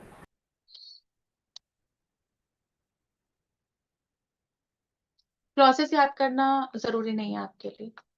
आप पूछ रहे हैं clauses याद करना. Clauses याद करना is not necessary. It's not practically possible to remember all the clauses. Just remember for few. आपका financial statement हो गया, बुक्स ऑफ अकाउंट्स हो गया, इस टाइप के छोटे छोटे हैं जो आप लर्न कर सकते हैं. चलिए, let's wind up the class, dear students, because already the time is over. हाँ. So with this, we would like to end the class, and Thank you, thank you Anubhav, very much for being so participative and being so interactive during the sessions. It was wonderful sessions. Thank you. I'm saying thank you, Anubhav, because for writing and thank you. Oh, both the Anubhavs have given what very good feedbacks, and kindly give these feedbacks in the feedback form that is available for you. And thank you, students, for being there and learning with us patiently, because this requires a lot of time on your part. So thank you. And with this, we would like to end the session. See you soon again for all new sessions. Okay. Okay, good night.